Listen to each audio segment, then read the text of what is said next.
there's a morally gray area in some of the things I do. We know there's hackers. There's, you have the white hats, the black hats, right? But there's that morally gray area, right? Just like the Gray Jedi. You use your powers for good, but there's things that you do that is like, is this bad? But ethically I'm doing it to better do something good, right?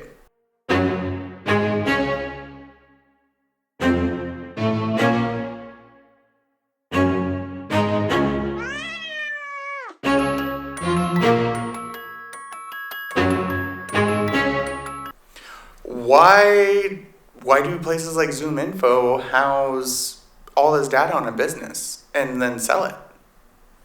What gives them the right? Or why does one company have the right to house so-and-so's data? That's not their right. If they're the only company that has the data, what gives them the right? So if they have an API on a form, what says we can't reverse engineer that API and just grab the information off that form before they have it? Mm-hmm. It's a morally gray area.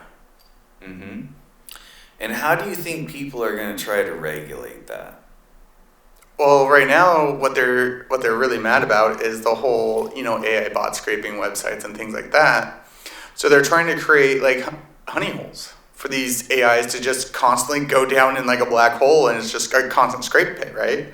Because what they think is that it's going to overuse our resources. Whoa, honey holes of scrape pits. Really Yeah. Cool. I'd never heard this. Talk more. This is a whole new world. So you can actually on your website create what is referred to as a scrape pit, honey hole. We used to call them honeypots for hackers, something, oh, hey, look at that, da-da-da. But now for, AI bots that want to scrape websites, it's a constant loop of just straight scraping. So they think that it's overutilizing our resources or our APIs. Joke's on you, we're localizing our own AI systems. It's not utilizing APIs. I have my own crawler built inside of a server. It recognizes that and just keeps going. It doesn't just crawl your website. It looks at your sitemap. What would be the benefit of creating a honeypot? It's just people thinking that their data is special. That their website is so special that, oh, hey, what are they going to get off of? What is on your website that's so special other than information about your business, your phone number, an email that someone's going to send an email to you trying to get your business? Really? Like, is that really that special? No. Okay. You put it out there. You wanted it to be public. Your exactly. You can't be pissed off that somebody drives down the road and looks at every road billboard and writes down the things that they see on the road billboard. Right. Wait, did you put your email on your truck and your phone number? Because you put vinyls on your truck, right? So you want people to call your business. But because some tech guy figured out a way to get that for someone else, you're mad? Doesn't make sense to me. But these are the new things coming. But these are the people that don't understand the AI revolution that's moving. No, they don't. They really don't understand. They think very one-tracked. It's the conservative mind. These are the same people getting hacked and paying the ransomwares. Mm-hmm. Which is a scary amount of people. Oh yeah, no. Local car dealerships around here that have done what about all those schools in Idaho just got hacked? I know a bunch of them paid the ransomware. Oh no. That's what you're not supposed to do. Yeah, because guess what? When you pay it, they stay in there. So they'll probably get a ransomware you again in 2 weeks.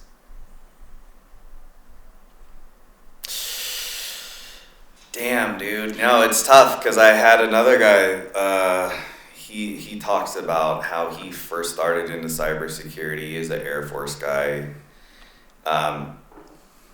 and he worked on a car dealership trying to work for their IT department, and they got ransomware and they just fucking paid it. And he said, what the fuck am I doing with my life? You know? No, 100%.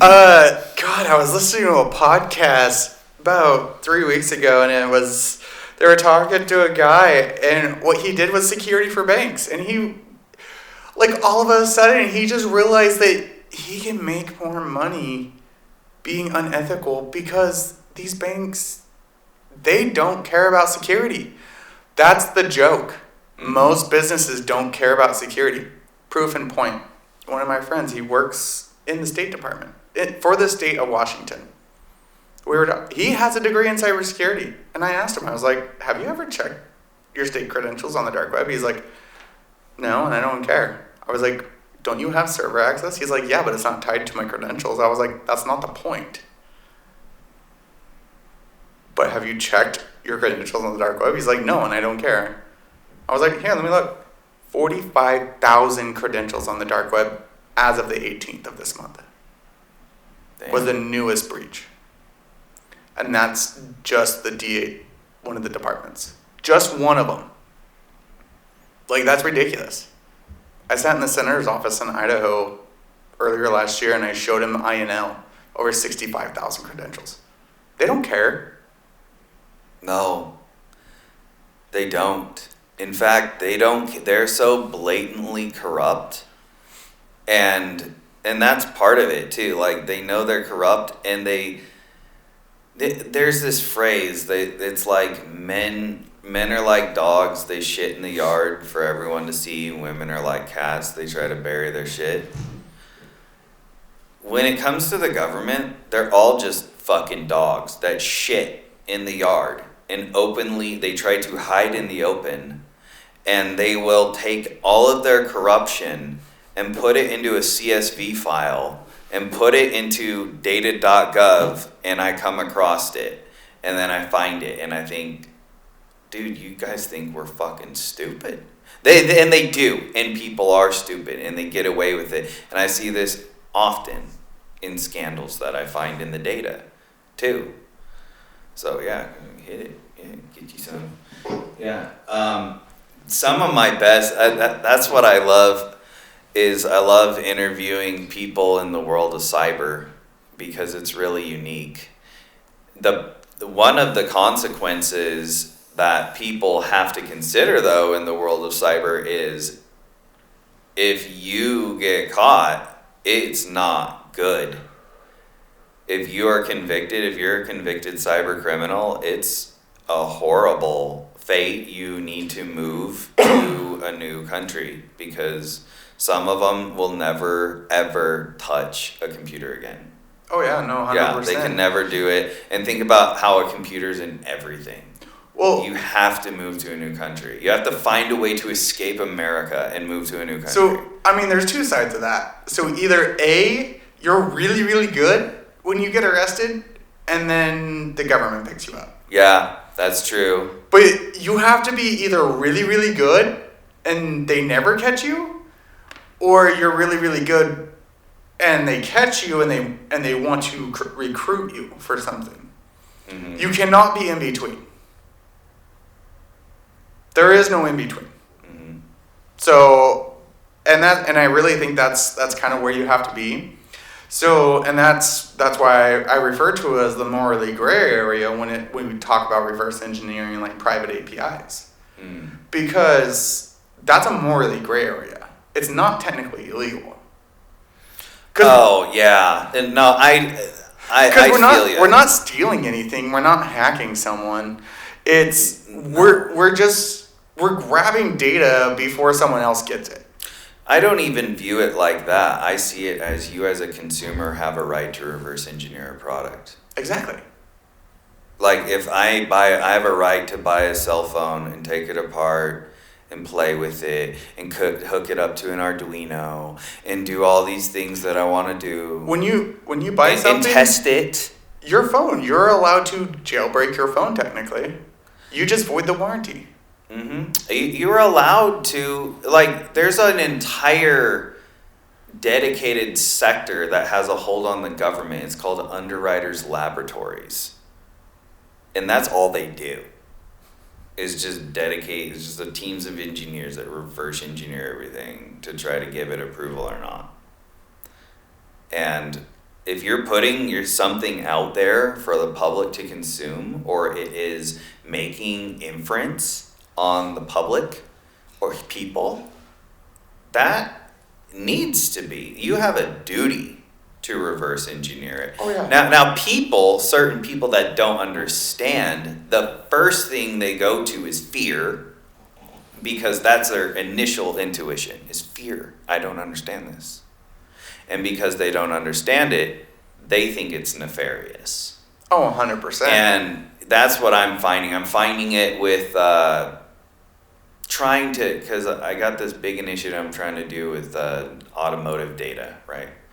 And I've talked to one person, and so far both the people I've talked to have said that they don't want to give up customer data, which I think is strange. Well, so that is actually more compliance.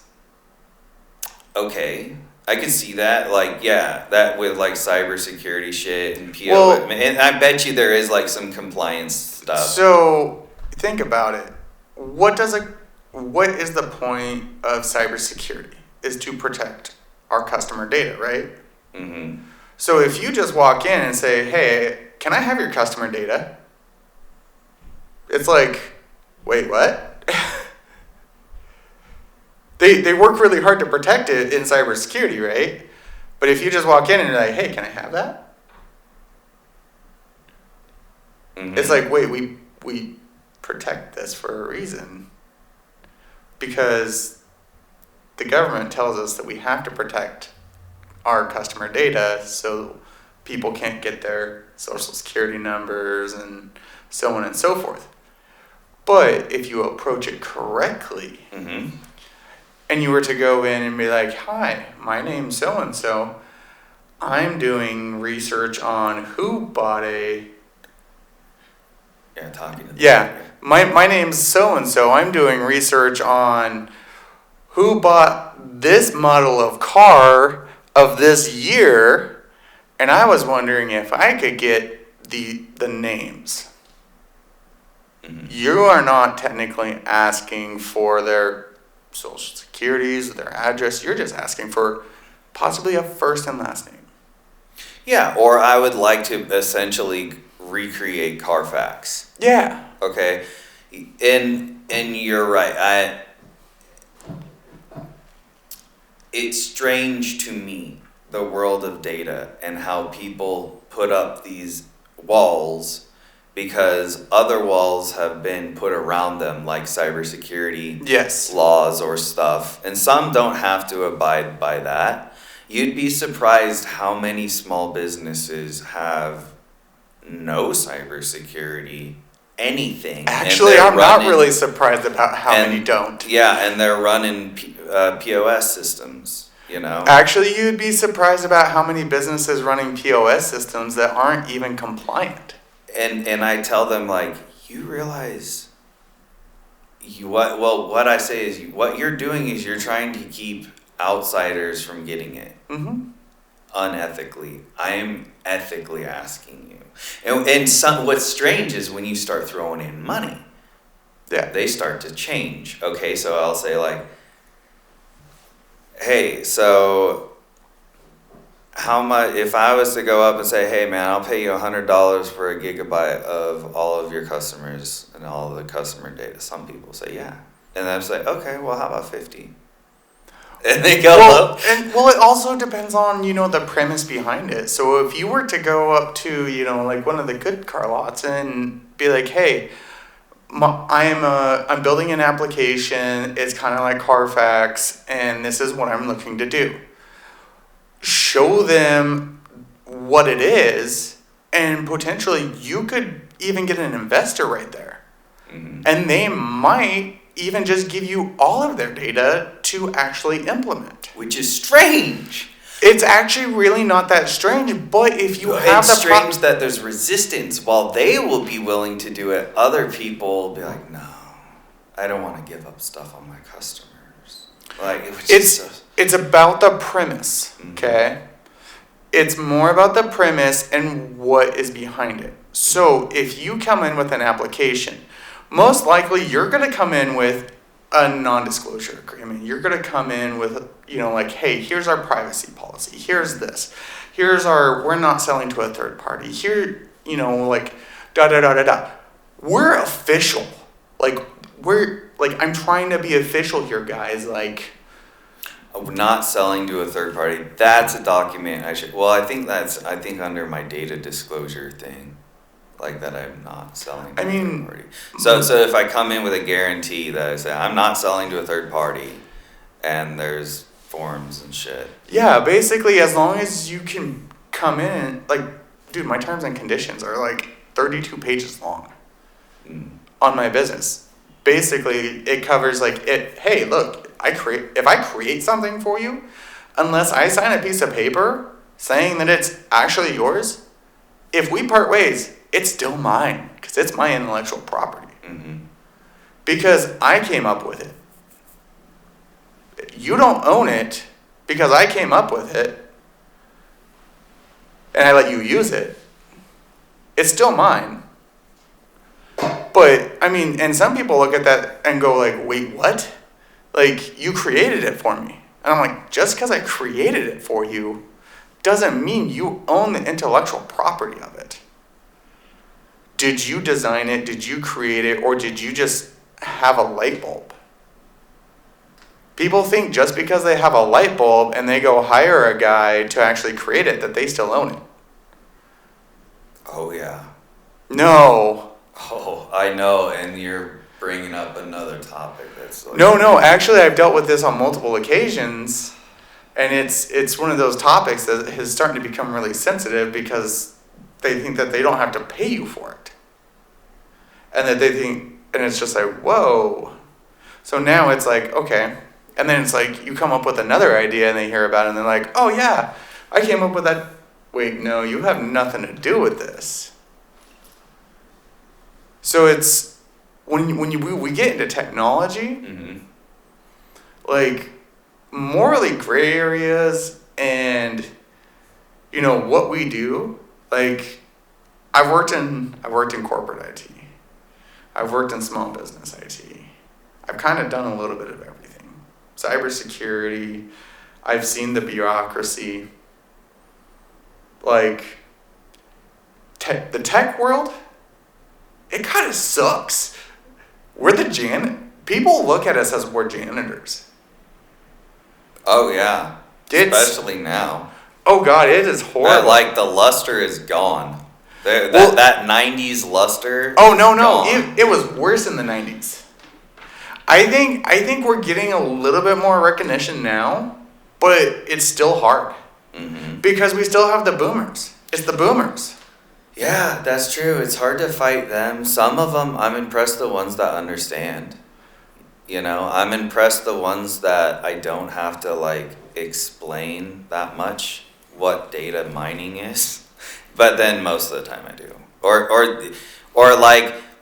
the boomers will give you everything. I mean, and it's funny because they're the ones behind the computers in a lot of counties. But I'm sure it's easier to explain to them, like, oh, hey, data mining. Okay, here is basically a giant Excel sheet of what it is.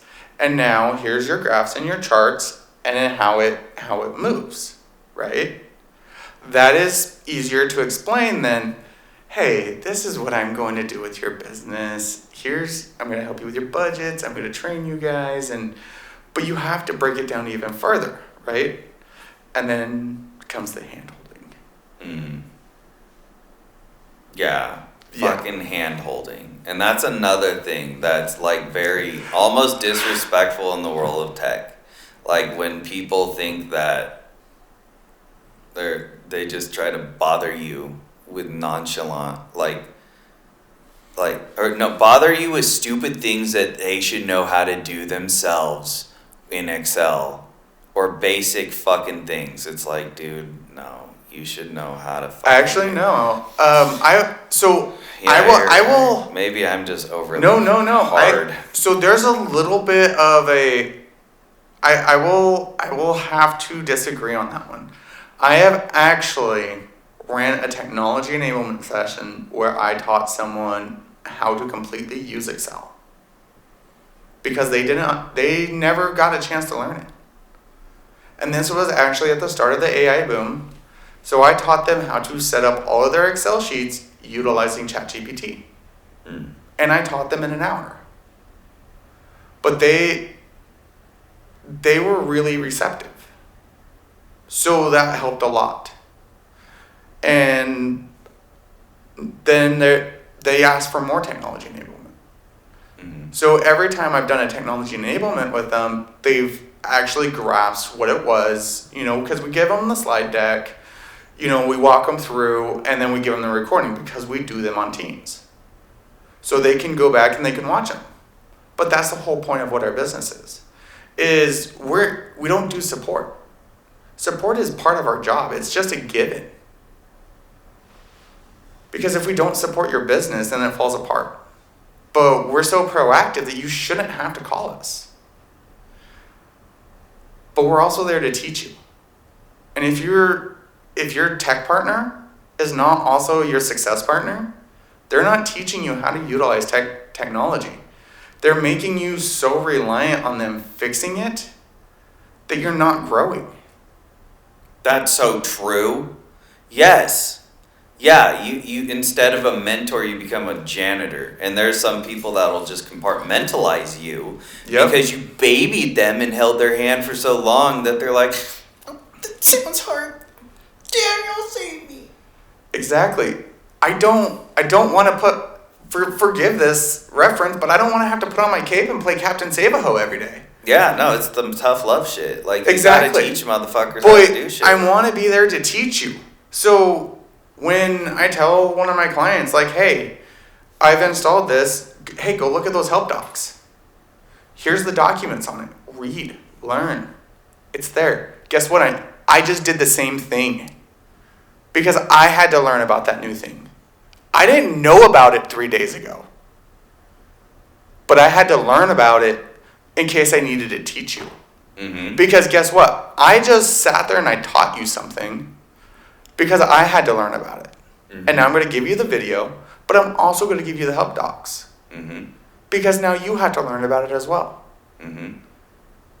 Because I should not have to handhold you every day or sit there and run your business for you. I'm there to help you succeed and give you the tools to utilize the technology.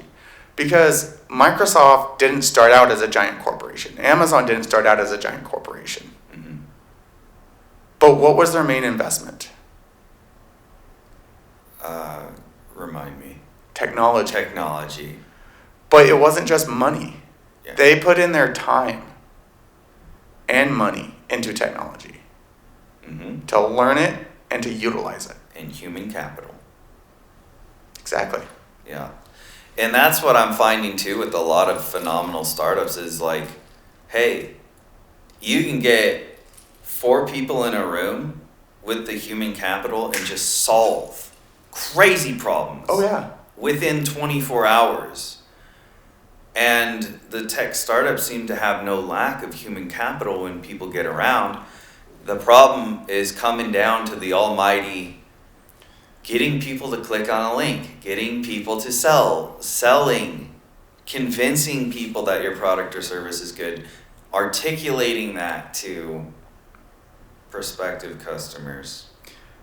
That's always tough, and that's been a huge divider. And what I'm finding is there's charlatans with no tech experience, total talentless hacks.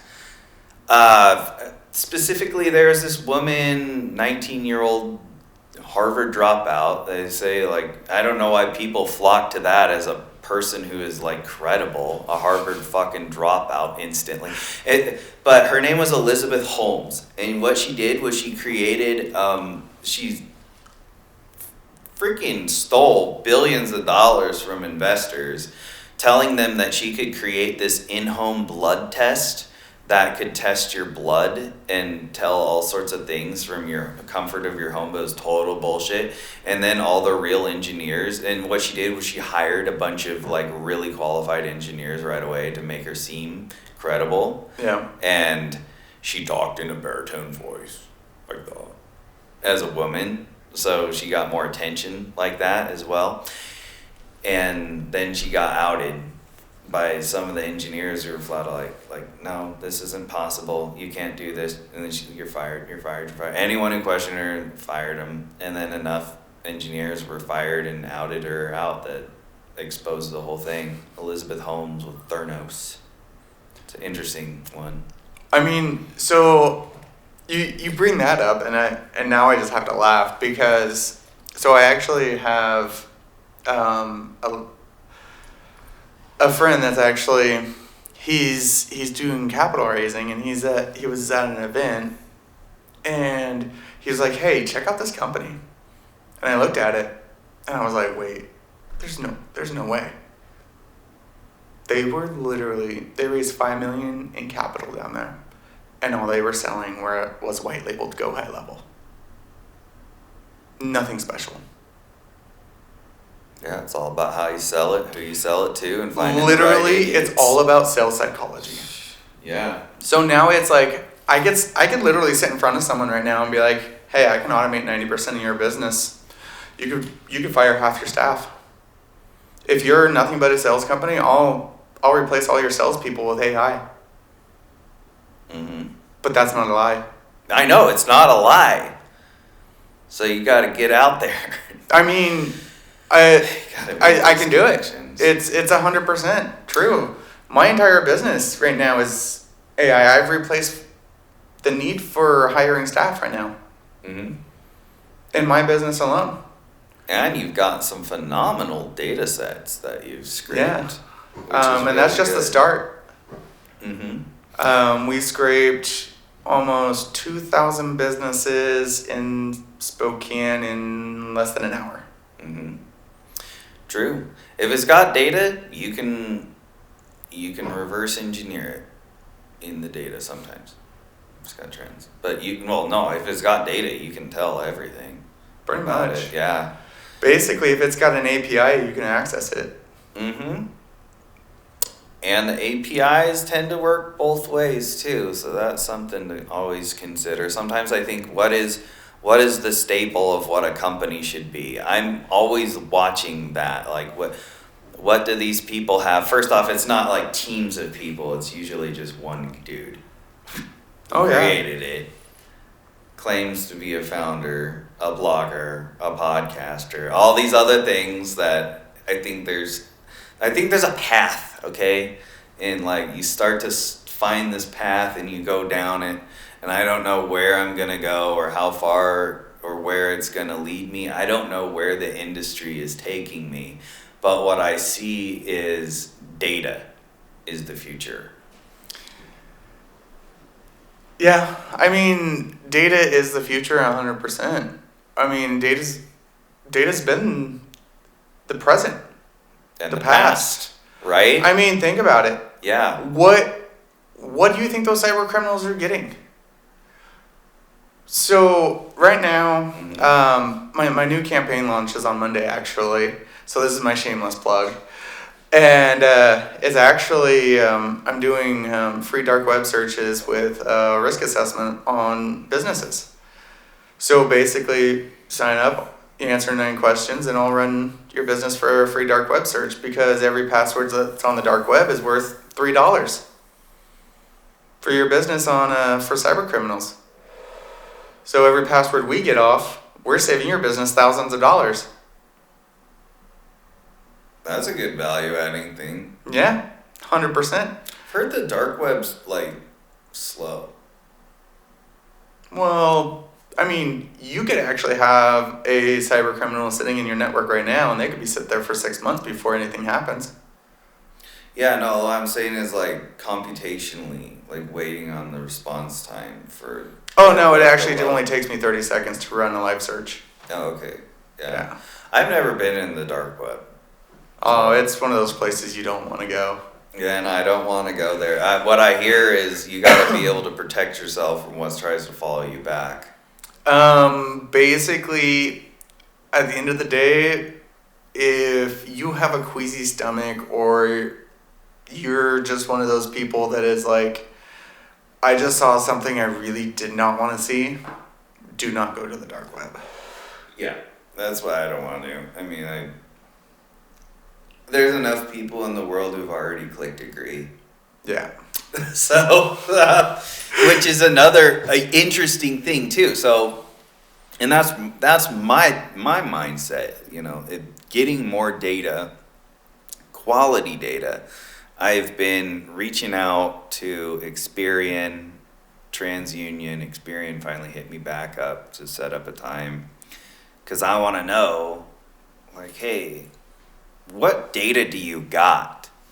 And that's what I think is valuable too, and how I instantly discredit companies is when they don't show me the data dictionary, the truncated view of like what variables they keep and an example of the variable. Like if it's age, name, number of widgets, price per widget, you know. I want to be able to see what they actually keep. And if people are like, it's vague, I don't know what they're keeping, they just say, we collect social media data.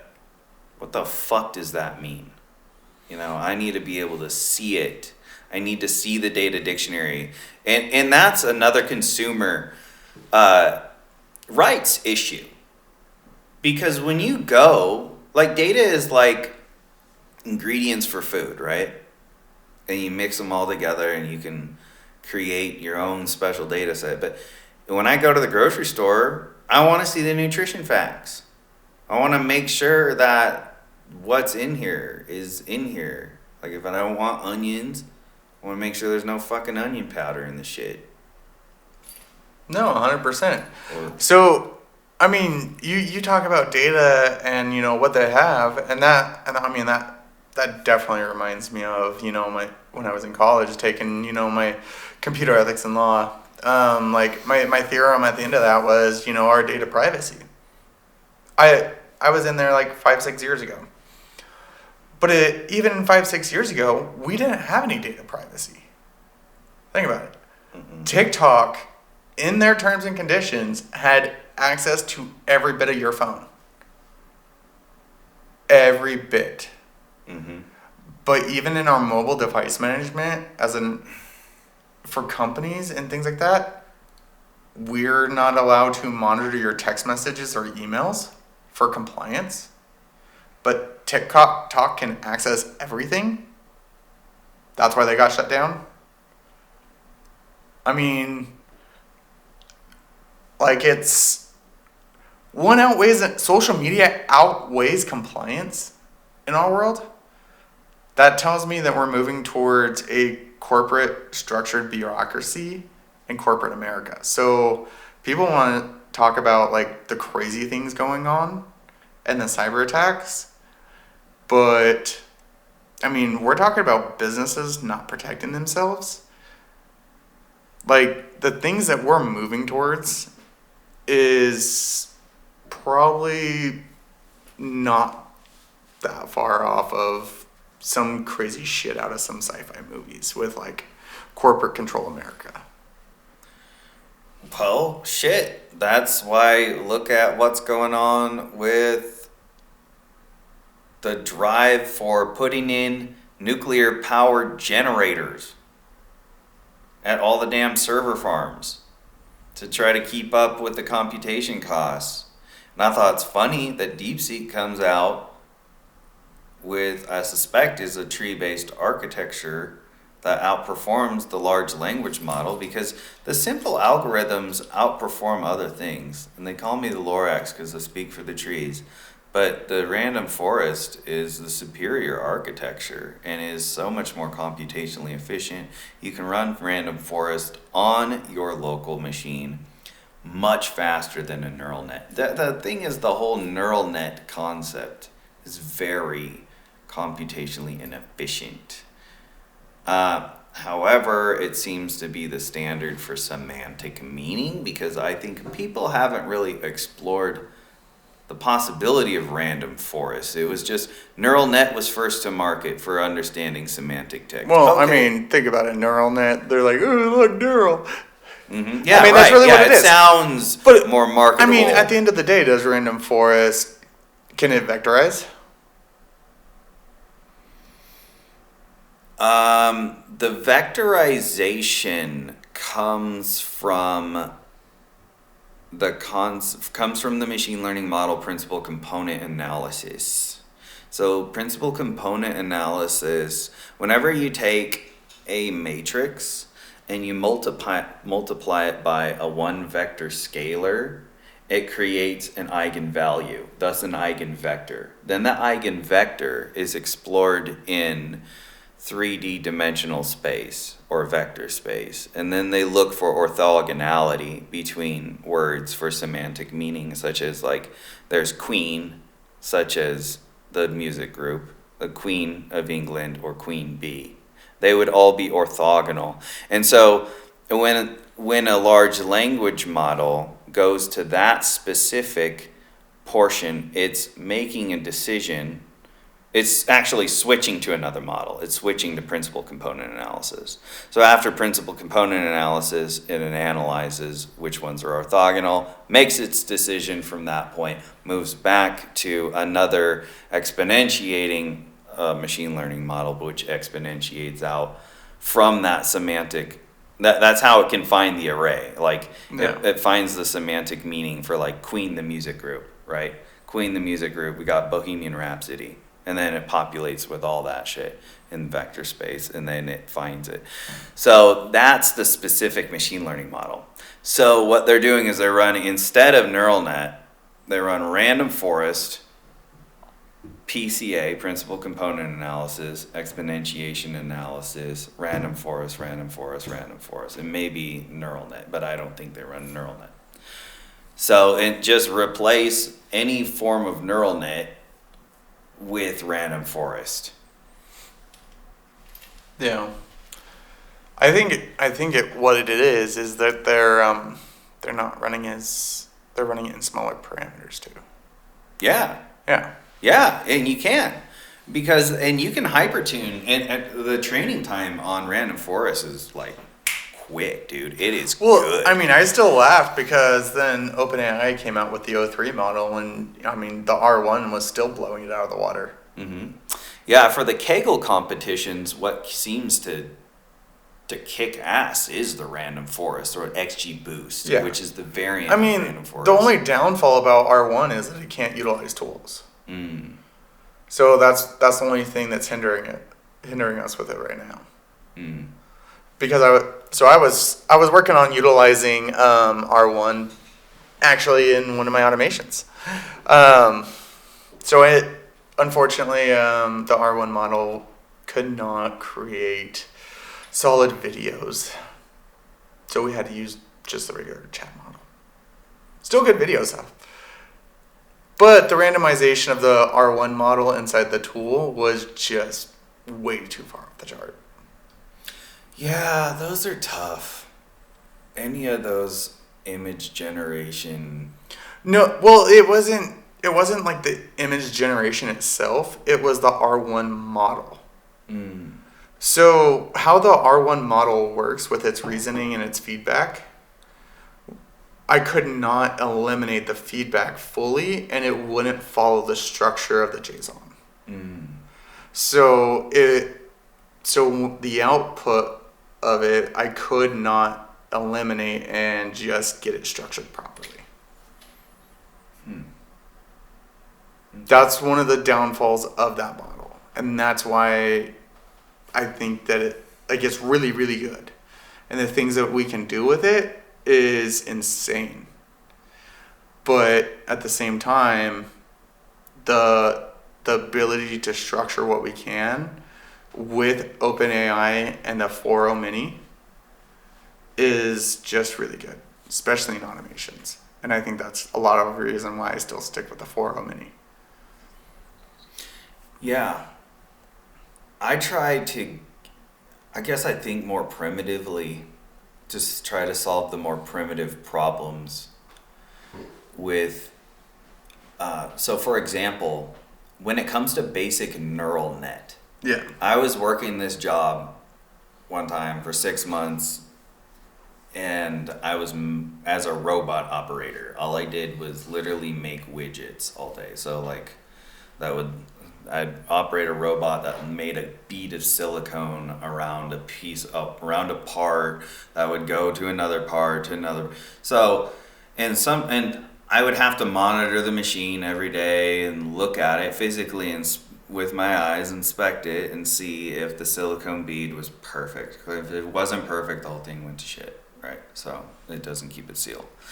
And I thought, and then other people were coming up to me that were newer, didn't quite understand like what a good one was or wasn't, and I would look at it and like, no, this isn't good, or this is good, or that'll work, or that's too thin. Like, I knew it to the point that I could identify it because everything had to be to that bell-shaped curve, right? Yeah. And it was literally like, if the perfect bell-shaped curve distribution was not laid down, it wouldn't work.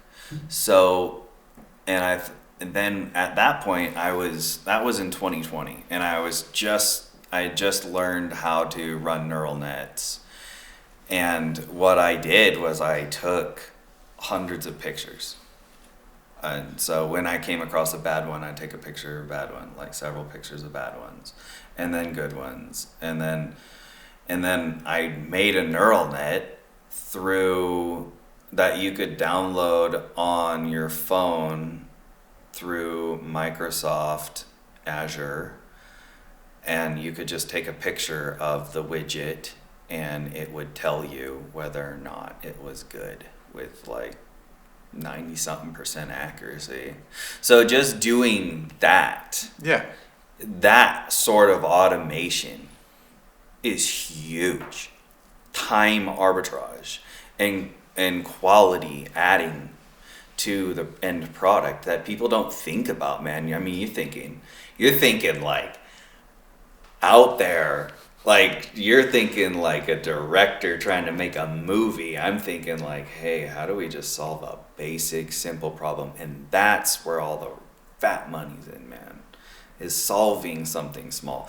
Like even to the, especially assembly lines, especially anything that requires inspection. I mean, you're not thinking, you're thinking small and simple at the same time. So which is good, but I'm also looking at solving bigger problems. But we try and keep it as simple as possible. So like in my lead generation, you looked at it like you're like, wow, that's insane. But the single AI in there, it has a straight directive. It also qualifies my leads. As it goes through, if we don't have a decision maker, we don't reach out. Because why do I want to talk to a gatekeeper? They're going to tell me no every time. No point in that. Unless I'm talking to someone that's actually going to be like, wow, I did not know that if my business goes down for 2 hours, it's going to cost me $20,000. Because they don't know that. Because they don't take the inventory of time on their business. That's what I know. But they don't think that the IT guy, because that's what everyone calls me, is the IT guy. Joke's on them. I'm not the IT guy.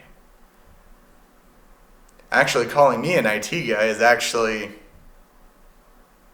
I mean, it's really, really bad. Because IT guys are the guys that go and change out your hard drives. Yeah, the IT guys they kind of are the janitors in a way. Yeah, no, and well, that's the thing is they've set the precedent amongst people that don't know shit.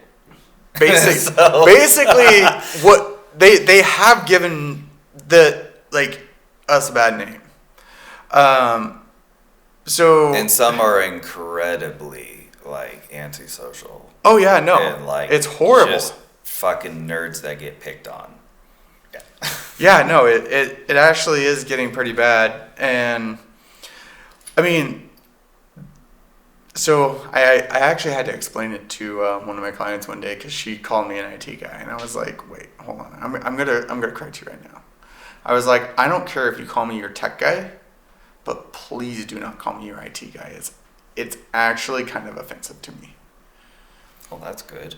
That's good that you are standing up for yourself. Yeah. And trying to And she's like, what do you mean? Break the mold of racism. And I was like, okay. So, and I broke it down to her. And I was like, okay, so your IT guy, they're like your bottom level. Like, they may have like their A+ certification. They're the ones that are going to come in. They're going to replace your hard drive. They're going to pretty much only work on your hardware. Mm-hmm. They're pretty much going to be our interns. But they can reset passwords. You know, they're useful. Shit. Yeah, they're very useful. They're very useful. Necessary. Then we have our network engineers and our infrastructure guys. They can do a lot. Then we have our developers and our data scientists, you know. But, you know, really at the top is our cybersecurity specialist, our security specialist, the people that are CISOs, our CSOs, the people that actually will make up the policies. You know, and a lot of times, like, I sit up there with them because I step into a company and I do that fractional CISO, the CSO, the CIO stuff. I help owners make those decisions. I do their damn IT budget for them. Like, I help them come up with a roadmap for their technology. So calling me your IT guy is like, wait a second. I'm not here to swap out your hard drive. Like, I'll do it for you because I'm the only one running my business. And if you need it, I'll do it. But I'm not running a, like, bring your computer from the public and, like, I'll fix it kind of business. Mm-hmm. Yeah, I know. That's why I was real quick to just adopt and enforce data mining Mike. Yeah. Like, right? Get their mind into something that's like you've seen me, like, when I go out in public, I'm in a button-up shirt. Like, I'm professional. Like, it's not I'm not running a computer repair business. Mm-hmm. Even though those dudes make a lot of money, man. I took my phone to a place because I just needed it clean. And luckily they just were able to just clean it out really quick. But they were swamped, man. You know, I tried doing that back in Southern Idaho, but Best Buy got more business than me. Damn. They actually refused to go to small businesses there. They would rather go to a big box store. Interesting. And yeah, where I was, there was no Best Buy. I even had like a commercial location and everything for a while. And I think really that's kind of what ruined it for me. So that's kind of why I'm like, no, I don't work with home users. Because that's the race to the bottom. Mm-hmm. Dude, it was, hey, $25, bring your computer in and I'll look at it and I'll tell you what it's going to cost to fix it. Half the time I'd fix it in that 15 minutes. Mm-hmm. People would walk out of there happy. $25 later, I didn't even care. Mm-hmm. Shit, half the time it was me. I'd press a couple buttons and flip a switch and it'd be done. Well, when you're in that I need a problem solved move, you don't give a shit. What dude, is $25, dude? I was happy. You watch me on your computer, and I don't even understand what a Mac does. Yeah, I love it. You're like, what are you even doing? Well, there's this thing, and I ask people this, but I try to go back to the thought of it. So the Greeks called this thing techne. Yeah. Techne, the ability to do something that others can't do. Yeah, exactly. And so I ask people, like, what is money, what is influence, what is power, and what is techne? Yep. So what are your thoughts on those things? So money, influence, power, and techne. But before you think of that, I'm going to define power. Okay. All right? Power, according to numerous definitions I've had pounded into my head throughout my time in the Marine Corps, is anything that requires you to say, I could do that, but I don't have the power to do that. That's power. So, for example, I could jump into a semi-truck and drive it, but I don't have the power to because I don't have a CDL. Wait, just because you lack the, like, The license. the license or the, like, legality of it? Yeah, anything that requires you to say, I could do that, but I don't have the power to do that.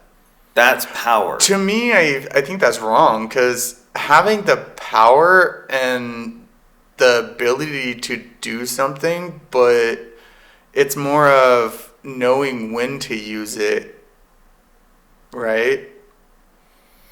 I'm just trying to establish a definition. Yeah. And from Okay. that definition, Okay. yeah, you would build your train of thought. So from the definition of power, and I can go like when it came to escalation of force training in the Marines. So Yeah. like if somebody is coming at you, you don't have the power to kill them.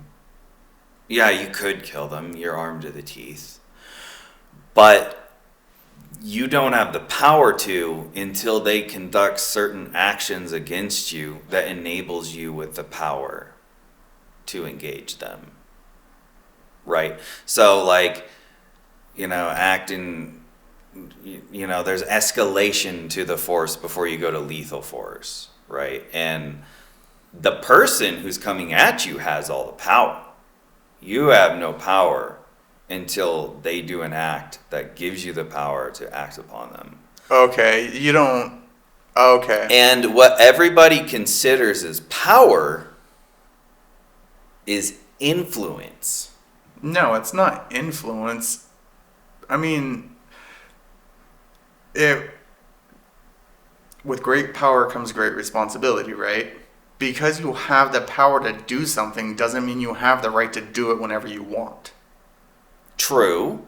You utilize that power under certain circumstances. That's what you're trying to say. But the original thing that you said is you don't utilize that power unless you have the right to or the license to.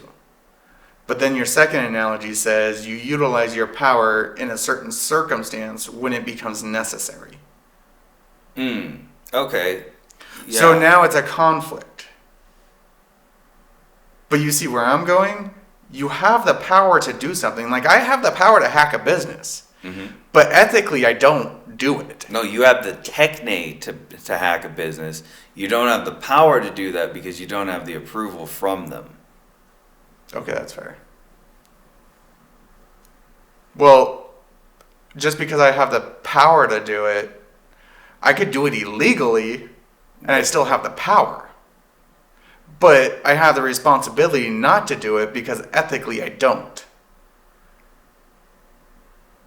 Cool. I'm glad we're going into this because now it defines more of like the gray and the white and like what is what. So, but I do understand power. No, okay. I get it.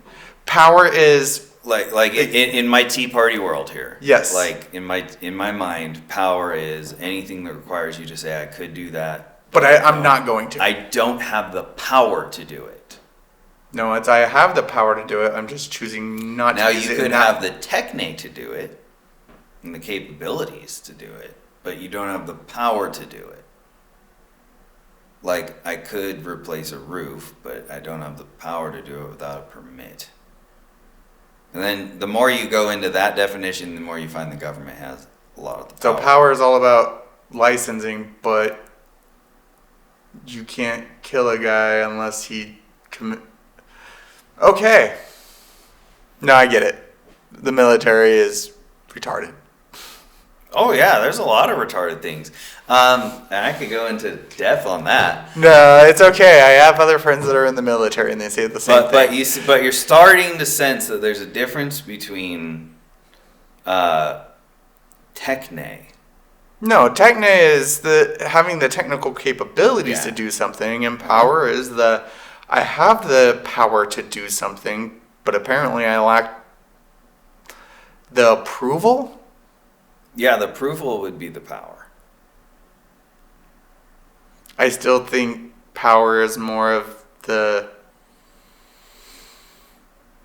responsibility side of it, but we'll go with approval. Okay, yeah. And then influence. Influence is probably your circle of people. I don't, I don't know. I don't have much influence, so. Or are we talking about like psychological influence on someone? Yeah, I think that what I believe I'm finding is true is, and I may change my mind on this like 2 years from now. Who knows? But power is the way I defined it, and then influence is what people commonly mistake for power. And then there is and then there's techne, and techne can beget influence or power. And techne is really important because it can solve the problems that money and power and influence can't solve. So that's why, like, the story of Rumpelstiltskin, who could weave straw into gold. Yeah. I think about that. I've been thinking a lot about those sort of older fairy tales and how human nature doesn't change, but there's people with those technical skills to do it. And, like, I mean, hell, Rumpelstiltskin was working for the king. I mean, he was obviously good at his marketing. He was clearly weaving straw into gold. Right. He's quit his job because he couldn't get the woman he wanted. Which is kind of like, it's kind of funny. I mean, that is pretty good, actually. But no, you're not wrong. I mean, I get it, the technique, but at the same time, like, I guess marketing becomes influence, right? So is it cert? So is that, I guess that becomes your circle then, huh? Or is it, I don't know, because influence could be charisma, but I guess at that point, Rumpelstiltskin was ugly. Yeah. Well, there is the book, The 48 Laws of Power. Yeah. By Robert Greene, which I think are the 48 laws of influence. Yeah. Given my stubborn definition of power. But that's good. That's a good book to listen to. It's free on audiobook. You can, 48 Laws of Power. So, yeah, that's something to think about. What books do you read? Oh man, I haven't read a book in a while, but I've gone through a few audiobooks. So, both of Alex Hormozy's $100 million offers and $100 million, I think, sales. Both of those. God, both of Nigel's books, the Packaging and Pricing, and then Strive and Thrive. Been through those. Basically, a lot of MSP books. I found a channel on Audible that actually takes like the super long books and shortens them. There was one book that I actually enjoyed when I was actually flying to Miami. It was Sales for Introverts. So it was more about utilizing storytelling for sales. Basically it's how he did this for a business, and he had perfected that story so much that where other salespeople would take days to close sales and had to follow up, he was closing them in like a single 24-hour span, like a single one-day close. And it was really inspiring. So, and that's kind of how I work with people, because when I work with a business, it's I just make a connection with people. Like when we met at the network group that first day, like it was almost like an instant connection. Like we just started talking, and I can just have those conversations with people that I connect with just because I guess I just hit on those points, and maybe it's that empathetic side of the introvert, but at the same time, I enjoy being around people. Mm-hmm. So like, there's a mixture of both, because being the tech guy, it's like I can spend 2 weeks inside my house Mm-hmm. by myself, and I don't even know it. So it's like then I'll go out to a networking group, and it's like, hey, there's people here. Oh, people want to talk to me. They're like, oh, who are you? What do you do? Oh, yeah, I work in technology.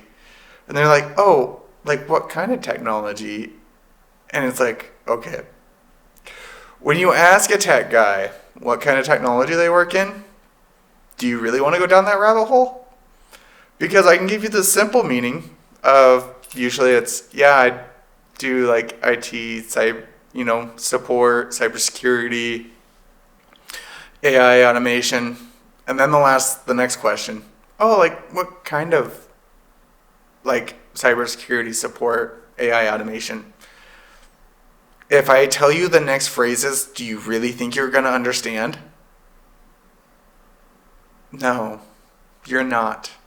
Because if I start, talking about, I work with zero trust network architecture, secure cloud tunnels, unified communication systems, and their eyes glaze over. Yep, you burn them. But you asked. Them in the dust. Yeah. Why'd you ask? I told you what I did.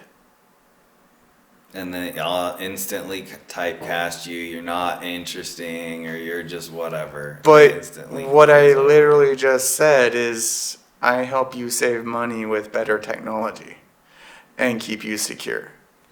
Yeah. Because my unified communication system, that literally connects that's a VoIP system. Oh wait, no, people don't know what a VoIP system is. Hold on, let me rephrase that. Dude, I sell business phones. Now I just simplified it. That's why people call us the janitors. Because they are not educated. But I want to talk about an EDR. What's an EDR? An endpoint detection and response system. But if I tell them that, they're not going to understand it. I sell antivirus. But guess what? Antiviruses don't exist. Because guess what? Viruses don't really exist. Because we have malware and ransomware. Those aren't viruses. Those are extreme pieces of code. You want to know what's a real virus? McAfee and Norton. Because all those things do is pop up on your computer and tell you you're infected even after you paid them their damn money. I knew that shit was fucking snake oil. A lot of the as you see, it's part of the cybersecurity. The cyber industry is the only thing that's really regulating anything. Oh no, 100%. You want to hear something funny? What? The Microsoft Defender antivirus that comes free on every computer is the best antivirus in the world. I believe it. Mm-hmm. That's actually what we utilize in our business. We just have a way to turn it into an active and monitored antivirus, and then we enhance it with machine learning and AI to turn it into a next-gen antivirus, utilizing a unified security console. And then there's some other acronyms that go in with it, but then I would lose everyone. Mm-hmm. I think I've already said enough acronyms, but you understand what a SIM is, right? A SIM? The Systems Information Emergency Management? Yeah. Yeah. Yeah. You know what a SOAR is? No. Yeah. I only know a SIM. Okay. A SOAR is it works with a SIM to orchestrate and automate the opposite end of it. Hmm. So when we get events, it does the opposite and automates the response. So a SIM and a SOAR go together. Okay. Yeah, I one time I created a malware detector with random forest with like 98%. Nice. I wasn't the first to do it. I was copying somebody else's project. Yeah. But yeah, you can do it. It's pretty cool. I think it's really awesome. Well, But I learned about the SIM. Yeah. And I was showing it to some people, and they were getting excited, the cyber people. So I'm like, oh, okay, data that makes cyber people excited. Okay, here you go. Oh, dude, if you can build a SIM that utilizes machine learning and that kind of stuff, dude, people get excited. Yeah. Want to know why? Because one of the best SIMs out there is Splunk. That thing costs $10,000 a month. Ew. Oh yeah, it's freaking ridiculous. Dude, yeah, no one's paying for Sims, dude. All these coffee shops, they're so fucking vulnerable. All this, there's so many vulnerabilities out there. You don't even know. No, I don't. I just assume. You see this? This is why. Okay, I don't fuck around. That's funny. I don't. Do just if so, actually, you know what? I would try and bet someone to try and get into my network. Well, I bet yours is really protected. Yeah. Because I put ransomwares in my network randomly, just to test. Well, don't test mine, shit. Oh no, I don't. I would never do that to someone else's. You. No, mine are test versions. I'm actually supposed to do it every now and then because I actually have to spin up all of our backups on test versions. Actually, every month. Well, I want to get to the point where you could do what Walmart does and sell it to businesses like coffee shops. What do you mean? You can just fucking try to scrape every single thing you can Off of every device that comes into the coffee shop. Oh, like they walk in and I just like get the data. Yeah, like Walmart does. And Wait, Costco. Walmart does that? Fuck yeah, Walmart does it just by virtue of you purchasing a television. You should read their privacy policy. You can get it through the developers portal. Then here's the thing, and Walmart does it because they say they have a right to protect their information systems.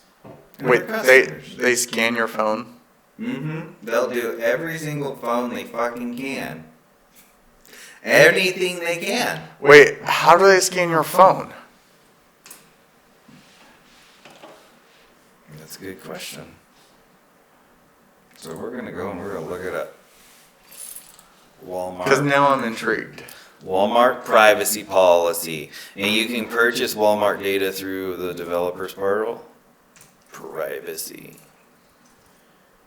policy. Online and in-store. Corporate Walmart. Describes personal information we collect, how we use your personal information, disclose why. It covers our Walmart retail stores, United States, Puerto Rico, our websites, mobile apps, and services. Covers the treatment of personal information related to specialized operations, Walmart pharmacies, vision centers. Oh, I mean, if you use their app, then yeah, they have Personal info. They even do it to the TVs. Just by virtue of you buying a TV, they're going to collect info from that TV.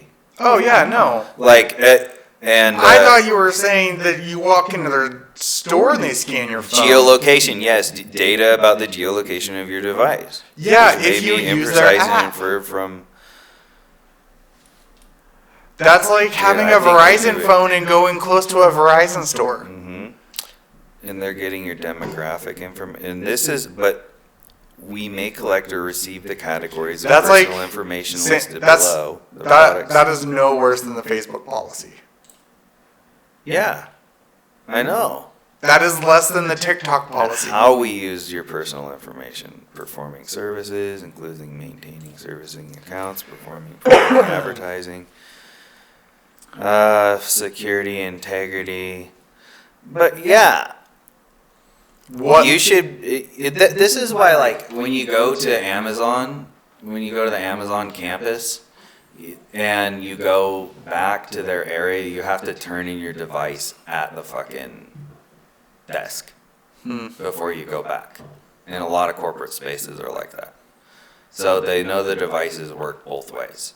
So they're scraping both ways. It's nuts. I know. That's why I don't even bring my phone into Walmart anymore. I'm actually just getting in the habit of not taking my phone places. You know what? Maybe I'm a little too tinfoil hat here. You know, I feel like I've stared into the abyss enough. Okay, so that can't be as tinfoil hat as, you know, the COVID vaccine has a tracker in it. Oh, yeah. I mean, come on, guys. Like, your phone, you run around with a tracker in your pocket all day long. Why would they put a tracker in your arm? Here's the thing. You're a multi-billion-dollar Fortune 500 company. You have no problem getting all the world's best and come together and be like, hey, scrape all the devices that come into this. Every store. Scrape. So here's the thing on that is that it's not really possible to do that without alerting the devices. There's safety measures in them.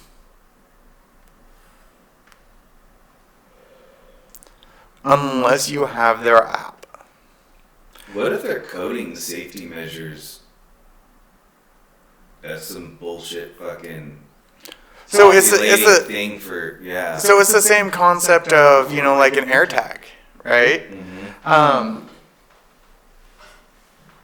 Have you ever walked near an AirTag Well, I'm sure I have. and your phone goes off?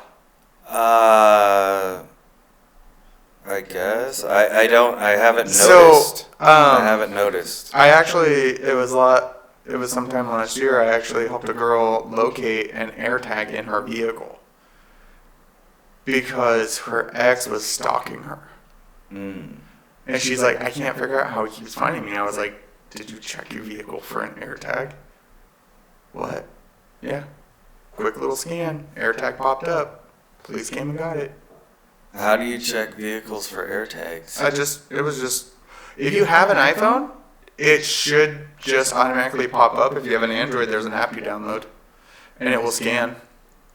Okay, I'll just have to get the AirTag scanner app to see if I got an AirTag around on my vehicles and shit. Yeah. Periodically check. Well, I mean, if you feel like you're being followed, Mm-hmm. it happens more to girls than anything.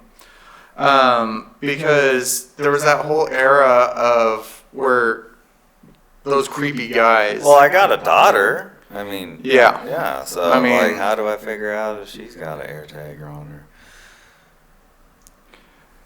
Or how does she figure out where my AirTags have been hiding on her are? Right.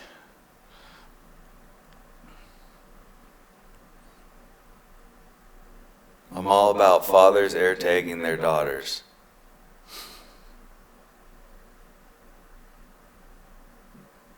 Oh yeah, it's an app called Tracker Detect. Tracker Detect, huh? Yep.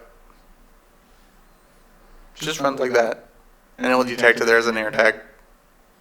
Cool. What's the radius? I think it was like 100 feet or something. Well, good. Okay. Cool. No AirTags. Yay. Like, I like that. I'm pretty sure that I was like sitting inside the house and it detected an AirTag about to where my truck was parked, about where they're not covered out, right over there. Mm-hmm.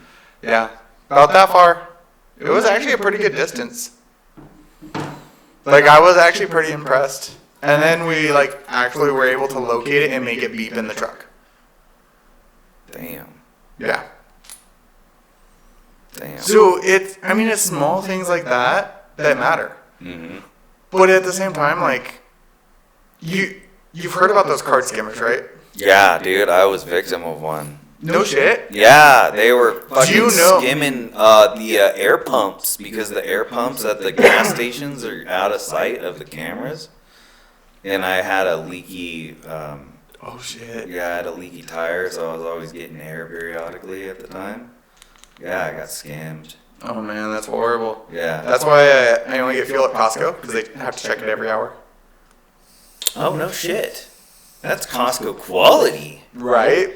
Damn. I found that out one day. I was getting fuel at Costco, and he comes by, and he's like, I was like, what are you doing? And he's like, oh, I'm checking the pumps for skimmers. I was like, no shit. Like, bravo. I was Thank you, like, Costco. like, I needed to write a blog on it. Oh, yeah. I just never ended up doing it. No, Costco checks pumps on skimmers. Yeah. Well, I'm all about that, because Dude, I love like, there's Costco. certain things that I come across in the, like, as I'm, like, doing things, and I'm just like, man, I really need to, like, follow up on these, or I need to, like, write blogs. Like, my podcast is, like, 96% done. Mm-hmm. Like, I have OBS set up, I have everything. It will record, it will do everything. It will go live across, like, 7 channels. So, your podcast premise, what is the premise? So my podcast is actually Behind the Firewall. So the premise of it is more of like, kind of like what I'm doing, what we're kind of talking about today. And it's more of like exposing some of the dirty secrets of the tech world. Yeah. Like, And just like having like those conversations with like different businesses, other people in the tech world. And it's kind of one of those things of like, because businesses don't look at us like normal people, or until we actually start working with them, then they actually see kind of the stuff we go through. And even then, sometimes it's really hard for them to understand the things we go through. Yeah. Like, I have a client, I built a $25,000 website for him as part of his initial agreement. Did he pay that much? No. Does he, like, respect the fact that he has a $25,000 website? No. He doesn't see the value in it. People don't see the value in the things we do. But they do. It's harder to see the value too. Yeah, but at the same time, like, you know, he was paying $1,500 something a month for cloud-hosted servers. I built him an on-prem server and moved everything out of the cloud. That cost $10,000 up front. He met ROI in 7 months?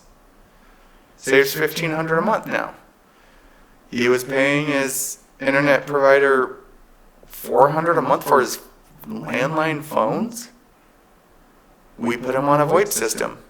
Now, everyone in his office has a phone line that goes to their cell phone too. So they can actually do sales anywhere. They have mobile salesmen. That's a really good analogy. I didn't realize how much money people were paying on landlines. That's $1,800 a month I already saved him. Yeah, you need to start giving him some metrics to remind him. You know, it's like, Some plus, nice little visualization. you know, when we rebuilt his website, he paid $5,000 a year for his website. Ew. We just rebuilt it. The hosting doesn't cost that much. No.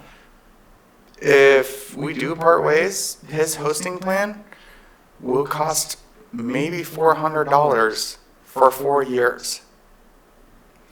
Yeah. There's a local scammer here that took 15 grand from somebody and hasn't.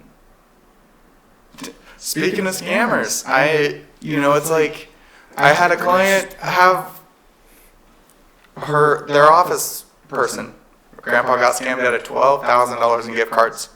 I helped them recover about, I think it was like $3,000 back. How'd you do that?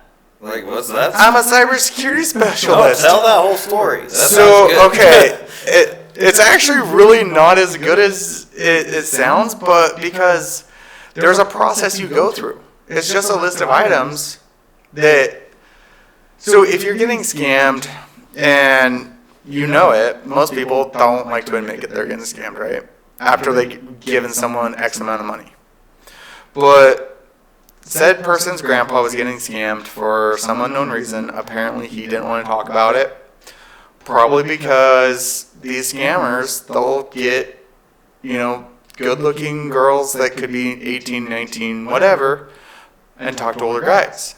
Well, these older guys will send pictures of their private parts. This is already a good story. Carry on. I'm not saying this is the case that happened. I'm saying this is the general idea. Okay, I understand. Okay. And then what they'll do is the guy will start trying to blackmail them. My daughter is only da-da-da-da-da. I'm going to turn you in, blah, blah, blah, blah, blah. You need to send me this in an iTunes gift card. Why the fuck would I send him an iTunes gift card? That should have been your flag. But they'll do it because they're getting blackmailed, right? The only thing that's going through their mind, and we're talking about 60-year, 70-year-old guys. They don't know any better. All they know was this cute little girl was sending them titty pictures. So they sent a picture of their old man Willie back. Damn. Right? Damn. You know what? I have a senior friend who's, well, it's a bot story, but yeah, So- no, they are easily manipulated. Exactly. And most of the people that get scammed are older people. Okay? And we're not talking like a couple $100. We're talking tens of thousands of dollars. Yeah, my grandma got scammed $2,800 to the alleged Republican Party over the phone. Like, yeah, Right? Yeah, no, it's shit's bad. real. It is a real thing. Like one of my favorite entertainment YouTube channels, is called Hack the Hacker. He literally puts on a voice changer, acts like an old person, and screws with these guys. It is Hack the hilarious. Hacker. I'm gonna have Yes, to check yeah, that out. it is hilarious. I'll have to- Okay, but to finish the story is, so you can actually get on the CISA website. So it's a government website, and it is a checklist of items. And one of them is, if you give them gift cards, you call this number, because you have the gift cards. You start giving them the numbers. They'll refund the ones that haven't been checked out back. So they hadn't, done X amount of them yet. So he's done for a lot of fucking gift cards. Yeah. Dude, I would have There was been like, $12,000 worth of gift fuck cards. your iTunes shit, you bitch. Like, Well, so they most of eat these girls in real life. Or not. No, I don't know. Probably not. Think about it. The internet, dude, you can do a simple Google search and do 18-year-old blonde girl that with is boobies. such a fucking sinister And they just text scam. them. But think about it with AI now.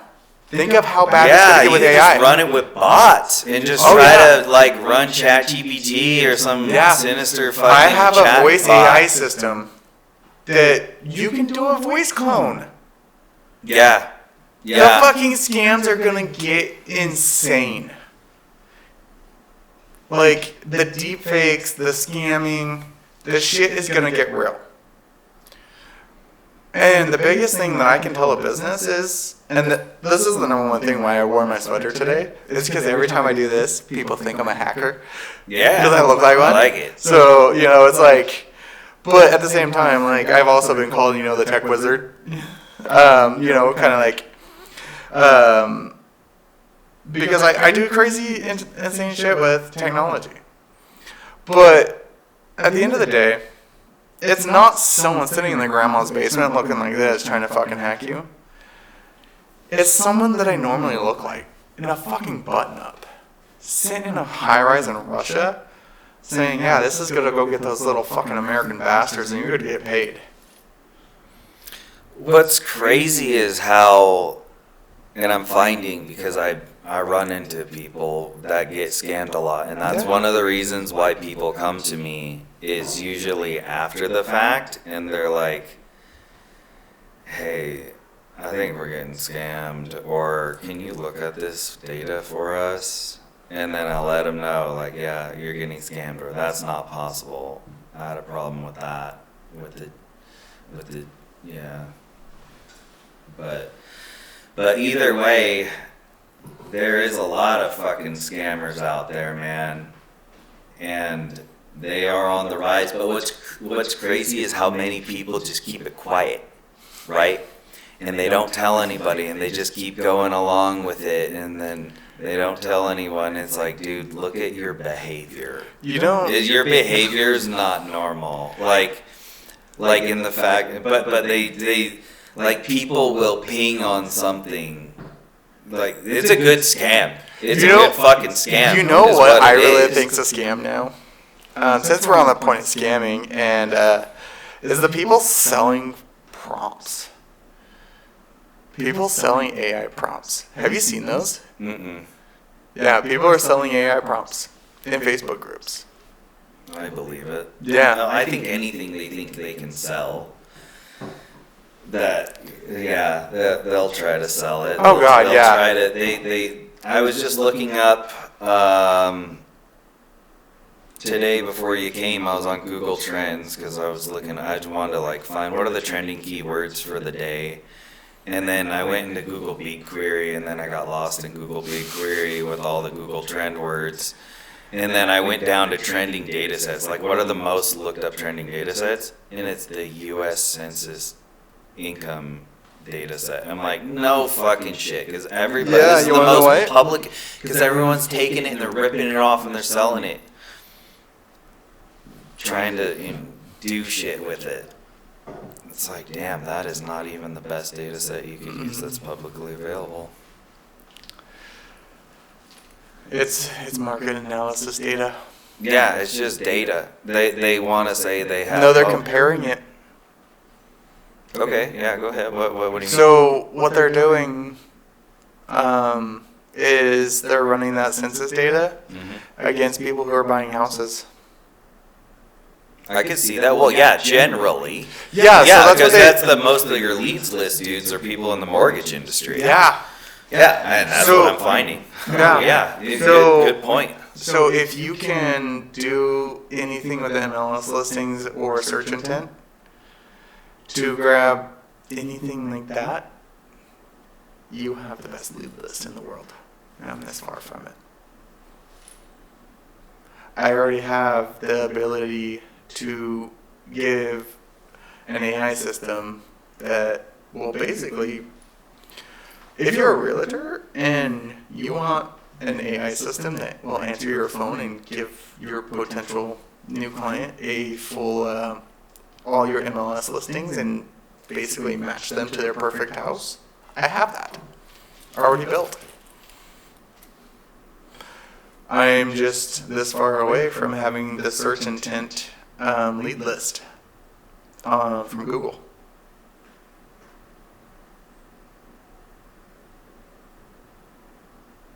Okay. I mean, you see my Google console. Yeah. How expensive would that be? Well, I mean, like, let's say you're starting Spokane locally. I would imagine the leads list wouldn't be that big. Like, maybe no more than 7,000, 8,000. a day. Probably less. A day? You think so? Yeah, it's probably a lot of Californians thinking about moving Well, I mean, here. think about it. I came from southern Idaho. Mm-hmm. What do you think I searched for? Realtors. Mm. Houses. Mm. Anyone looking on Zillow? Zillow has an API. Who do you think's gonna reverse engineer that API that's doing search intent in this area? Yeah, I never pulled the trigger on getting the Zillow API. I mean, API's not hard. Any API's not hard. Here's the frightening thing to me, okay? And I want to explore what you're going down later because I think that is cool. Yeah. Once you make fire and it presses the natives, I like to see that. I like to watch them get high on. I like watching people get high on other people's data too. You know, like I'm to that point now as a scientist. I'm like, you cook something good? Oh yeah, no, I'm one of those people. Like I love to just give like little samples. Yes, that's what I was gonna say. That's the ever since I started doing that. That's the and that's my thing is it's like samples. Samples. It's all about the little samples now. Mm-hmm. So it's like, okay, yes, I'm going to give a sample. It's just like I gave my client. I gave him 12.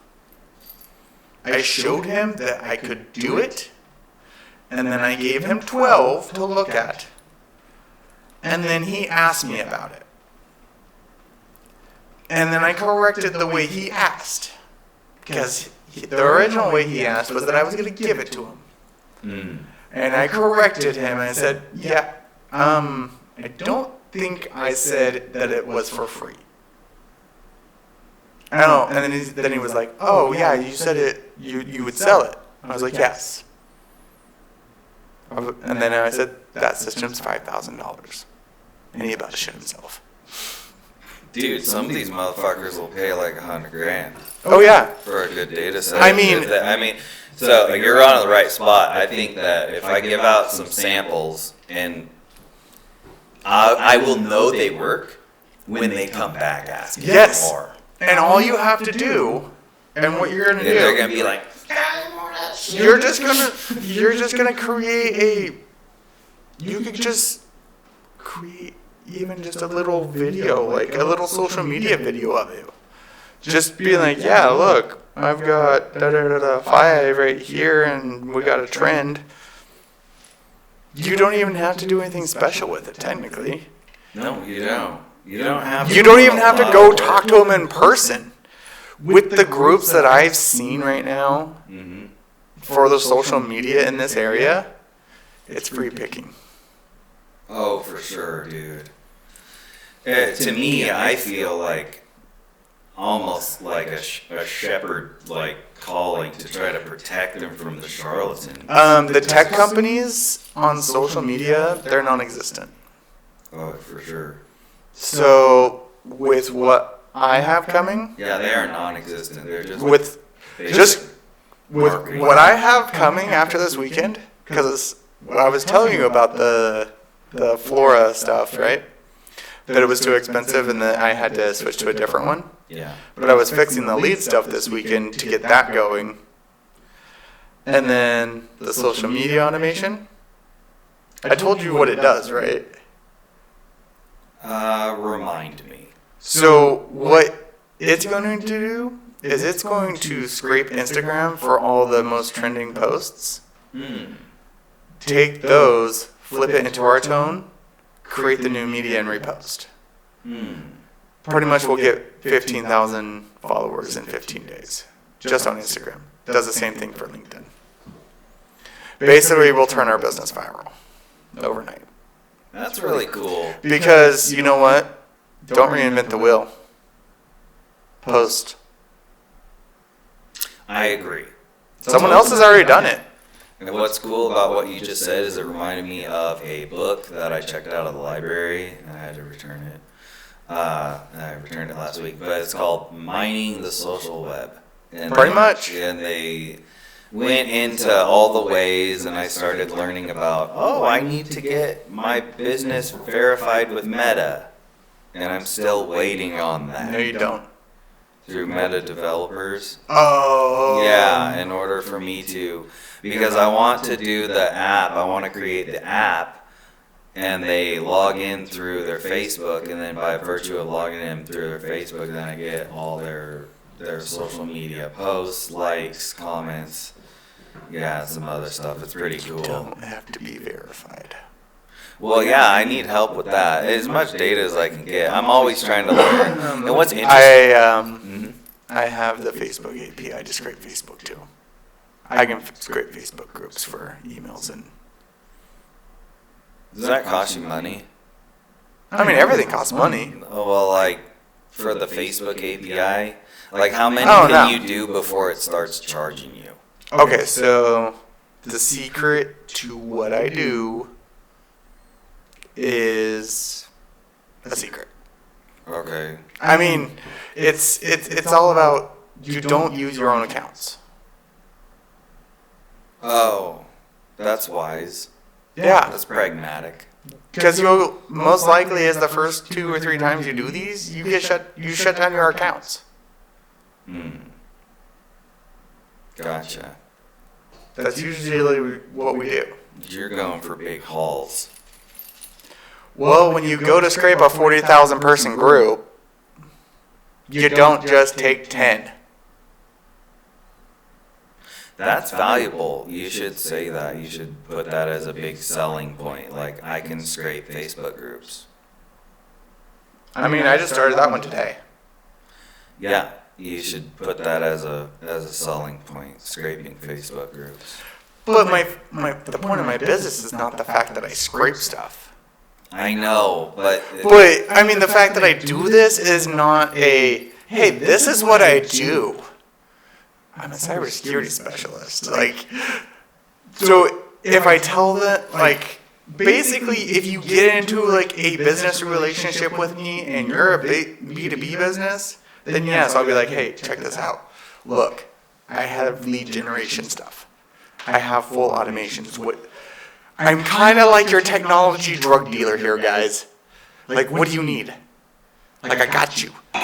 yes, that's much more relatable to people to talk like that. But I don't want to, like, have to talk like that You're gonna sometimes. have to. In fact, big data has suggested to me, and I'm gonna do it, that I make a rap music video with hot women dancing. So that's why I created my rap, and I've been working on it. Next, I need to get some sick beats, you know, to flow with the rap. I'm gonna practice it. I'm gonna get the girls. Wait, big data Yeah. has suggested that you make a rap song with hot women. Yes. Okay. As crazy as that sounds, yeah. Not crazy. PR. Well, here's what's nuts, okay? When I was going through all of my school, it was almost like YouTube was daring me to start a YouTube channel, to start a podcast, to start to try to apply the SEO I learned to make videos trend. Because what's crazy is they know what the fuck you're studying. That is the truth. And it was almost like, and they just kept putting all these videos of data scientists who are big on YouTube in front of me. And they're like, look at this person, look at this person, blah, blah, blah. And they're like, oh, look at this guy. Wait. You didn't know that your like, if you talk about something by your phone and then it just shows up on your phone, like, that never triggered the. Oh, it's the. Oh. That's fine. We just keep talking, then it goes black, and then because it's a podcast. Yeah. But I usually cut it off at like 3 hours because I don't know. But yeah, and that's another thing I've been following, like how long my retention. I haven't even gotten to the point where people watch it all the way to the end. I mean, some people will do. I don't know. I'm always playing. To me, it's all like a lure, and like the lure. I mean, technically, I think what you really should do, like, if you get, like, the really long ones, dude, break them into episodes, smaller ones. Break them into 20-minute episodes. Okay, so before I went through my world of podcasting, I thought about this wholesale, and I'm literally just ripping off Joe Rogan for a lot of reasons. So when you work on the production floor, Yeah. those production workers are a huge portion of your audience. And they just want a long-form podcast, because anytime you just pull out your phone, you're risking getting your ass chewed to change the podcast. And people hate that social embarrassment. They will avoid it. That's why, and people just kind of like having something going, long form, they put it and they just go and they do their thing. Whether it's that's janitor, fair. Whether it's whatever, man. But if No, you gotta pull your phone I'm out- not saying, like, don't have the long one, too. as well. Like, don't just break it all down, but you can have like smaller episodes. So you can turn your long form content also into your short form content. Oh, for sure. Yeah, I do Yeah. that. Okay. I'm most successful with shorts. Yeah. I am not that successful with long form. Yeah, Shorts no, is like- almost like cheating for me, dude. I found a lot of but I love it. I love doing that. I made a short from the yesterday's networking thing. I made 2 of them. Last night's short flopped, but I'm gonna upload it with another what the fuck is it? Another song. I'll just delete it and upload it with another song that I think is trending. Okay. Oh yeah, the music has to do with it too. Yeah. So That's what I hate the most. You know, and okay, this is going to lead me into this because the whole trending and the social media and the aspect of marketing drives me insane. Because this is probably my biggest pet peeve is businesses and marketers. yeah. The marketing industry is the biggest rip-off industry. And if you own a marketing business, I am so sorry for what I'm about to say. Because let's say you're a business owner. You go to someone to run your ads. How much are you going to pay them? Probably way too much, right? And what's going to happen? Are you going to even see those ads? Because last time I paid someone, I didn't see a damn one, and I paid them about $1,000. Actually, let me rephrase that. I saw the Facebook one for a day, a boosted post. I paid them $500 for a boosted post.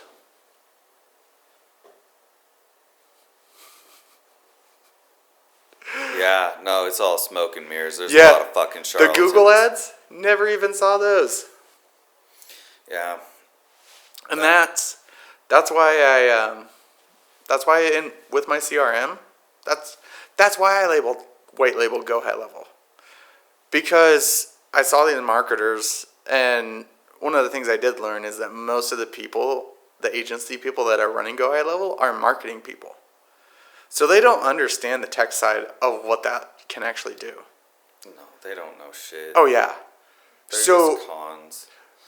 what I've done with that system is I figured out ways to do certain things that no one's even thought of. Like, I actually can utilize it as an inbound shared mailbox that also runs 5 other emails into it, all into a single one, tags them, and then can run them as spam. That is insane. But the biggest point of that was that I work with a vendor where we're running people's Google ads for like $100. They set them up, Keep talking. and then they basically tell them what their ad spend needs to be, and then they run them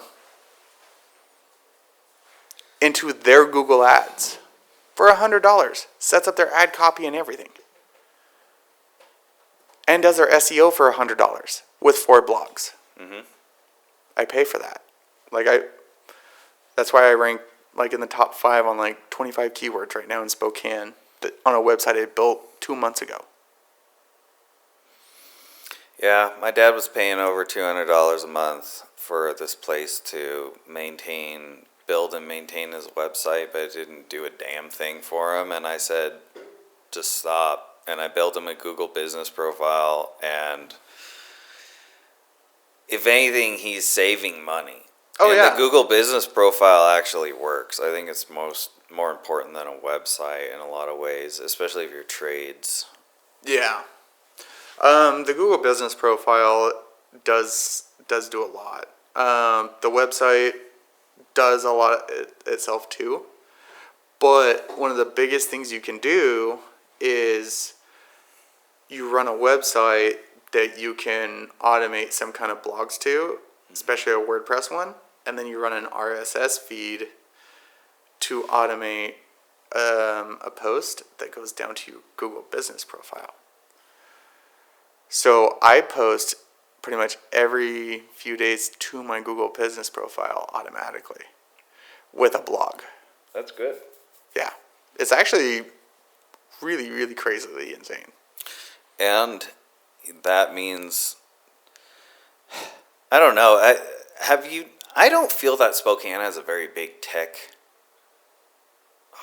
community. Not compared to Seattle. That's for sure. I mean, yeah, they actually have way too many tech businesses here compared to, I think that from what businesses actually understand. But I think the understanding of technology is still more conservative, like Idaho. So, but at the same time, that's what the Coeur d'Alene boys claim. I just don't know how they can outperform Seattle, though. But no, they're not going to outperform Seattle. But no, Spokane could if it just tried. Well, You know? I mean, anyone can, but it could be better. Right now, it just feels kind of stagnant. Very stagnant. Almost like, I don't know. Like, I don't feel. The only thing I feel that people want is data sets. no, people will just want leads because leads are money. Yeah. They don't care about. Okay, so salesmen want leads. Big companies want. Dude, I've talked to owners and they're like, I want leads. I want leads. I want leads. But the number one question I'm going to ask, and I was sitting there thinking about that earlier today, is like, it's not, why don't you have leads? Because I get asked specific questions all the time. It's, why are you not getting leads? Mm-hmm. You have a website. You have a Google business profile. What is the underlying factor to the point your business is not performing better? Mm-hmm. You're not getting reviews. How many reviews does your business have? 3. How long have you been open? 10 years. The fuck? Yeah. That's your biggest problem. Your Google business profile isn't optimized. Look at your website. Yeah, it's 10 years old and it still says copyright 2020, 2012. Mm-hmm. There's a problem. You have a picture of your personal residence for your business. Right? Your logo looks like it's from 1995. Here's your sign. I mean, come on. Like, marketing has a point, but let's be real. Like, your Google business profile has a big fact in it, too. Mm-hmm. My services, because Google decided it wanted to start filling out all my services, I said, okay, Google, you win. I'm not going to go delete those 128 services you put on there. But I am going to go fill in every single description. Mm-hmm. So I filled in 128 descriptions with targeted keywords. Yep, and you got to understand where Google's coming from. It wants to be the social media platform for business. Yeah. And by playing their game, by actually making updates, if you're a trade or actually have a business, not marketing at all, or software. If you actually make updates on your Google business profile, it will reward you. Oh, yeah. With leads. It's just like someone gives you a Google review. You go, hey, look, so-and-so gave me a Google review. Sweet. Then you put your phone down. Yeah, and you don't respond to it, which Take shows 5 seconds. unprofessionalism. Take 5 seconds and respond to it. Or even better, call me and I'll get you a system that will respond to it for you. And every time someone comes and buys from you, it will send them a request for a review. So you don't even have to think about it. It's on autopilot. Yep. Matter of fact, call me and I'll automate 90% of your business and I'll cut out half your employees because they're dead weight. And now you can pay me. You know what? And for the I still feel like I think like that. Like, Yeah? Why should I waste my time trying to help out all these other people when I could just do it myself and just work on myself. Well, I heard that theme enough times when I was working several years ago in manufacturing, just listening to podcasts all day, and I listened to SEO, and I just tried to consume as much as I could, and that was the reoccurring theme of all the podcast hosts that I kept hearing is, why the fuck am I working on everybody else's SEO? I should be doing it for myself. You know, I've worked on mine over and over and over again, and it's like nothing ever fucking changes. That's how I feel at times. You know what? I feel over and over again, like I just continually work on my business instead of, you know, and I try and do sales and I try and go meet people. And I just feel over and over again I'm running into a brick wall. Mm-hmm. I can go work a job and make $40 an hour right now and be fine. It's tough, but I think it's part of that challenge of being an entrepreneur that makes people think. It makes me think like, no, fuck it. Like, ain't no one's gonna say me but me. I gotta do this. I mean, like, I could submit and be a slave, sure, but I don't want to. I want to go as far and long as I can until I crash and burn out, and then maybe submit and be a slave. Yeah, no, I can agree with that, but at the same time, when you, I guess when you deal with a bunch of people that just look at you like you're just there to fulfill their dreams, and that's all that matters. You lose sight of the goal. And your dream no longer becomes your dream, but someone else's. Oh yeah, that's sure. it becomes really hard at that point. Mm-hmm. Because then it's like, who do you? I mean, and I feel like I've gone through this multiple times, and I guess it's that point of, because if I'm helping someone else build their business better, am I even building my business? Because right now it's like, I built that fitness application, right? And they're like, oh yeah, we got so many people, this is going to go awesome. And then, you know, a university saw it and they wanted it. And they wanted to talk to me and they set up an appointment, and all of a sudden they, you know, and like all of these things were happening. And then all of a sudden they just disappeared. They fail? No. They just disappeared. Okay. I don't know what happened. It just all disappeared when I came. Because I was down in Boise for like a week and a half, and then I came back to Spokane, and all of a sudden everything just disappeared. That's real as real can be. Like, shit. So, yeah. But I'm still working on this fitness application that's not making any sales. But they sent a proposal off for, you know, a corporate wellness program, and I haven't heard anything about any more meetings or this and that. Okay. You know, here I'm dealing with the same thing you deal with. Yeah. Literally, even right now. And what I find is, sure, I'll develop it for you, but I'm developing it for you under the idea that you're not going to get off the ground. And at the end of the day, I'm going to have a working model of your idea. Actually, that's in my inventory. Well, and that's why everything's in, and that's why my terms and conditions specifically say everything is my intellectual property unless I specifically sign it over. Mm-hmm. Which brings up another point I wanted to talk to you about. I don't know if you've seen this or experienced this, but the world of IP lending and the patent troll feeders. Yeah. I've heard about it. I have not had to experience it specifically. I do every now and then.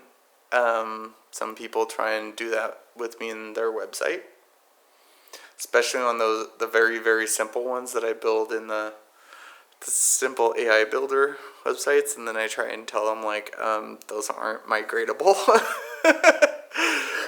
And then they try and argue with me that they want to move it to this, you know, like GoDaddy or something like that. And I'm like, well, that's not possible. We can create you a hosting account in the same area, and it will be yours, and we can migrate it there, but you cannot move it to any other hosting place because of how it's built. And then they're like, oh, I found some other... This actually happened. So we built a very simple AI-built e-com store in our hosting, or I guess simple website builder. It's just a lot of it's drag and drop, but we can build an e-com store, right? And dude, never heard from the guy.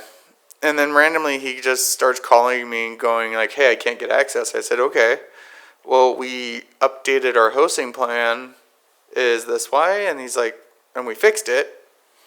Next thing I know, he's like, well, I'm transferring da-da-da-da-da. Okay. Bye. He's like, you're not going to stop me? I'm like, dude, no, your plan's worth $100 a year. I really don't care.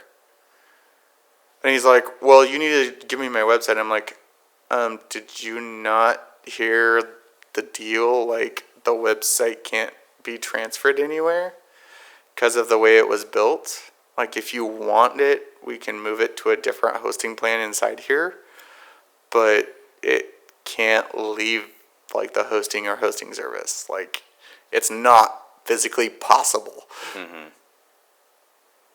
And he's like, well, figure it out or I'm going to sue you. I was like, under what conditions?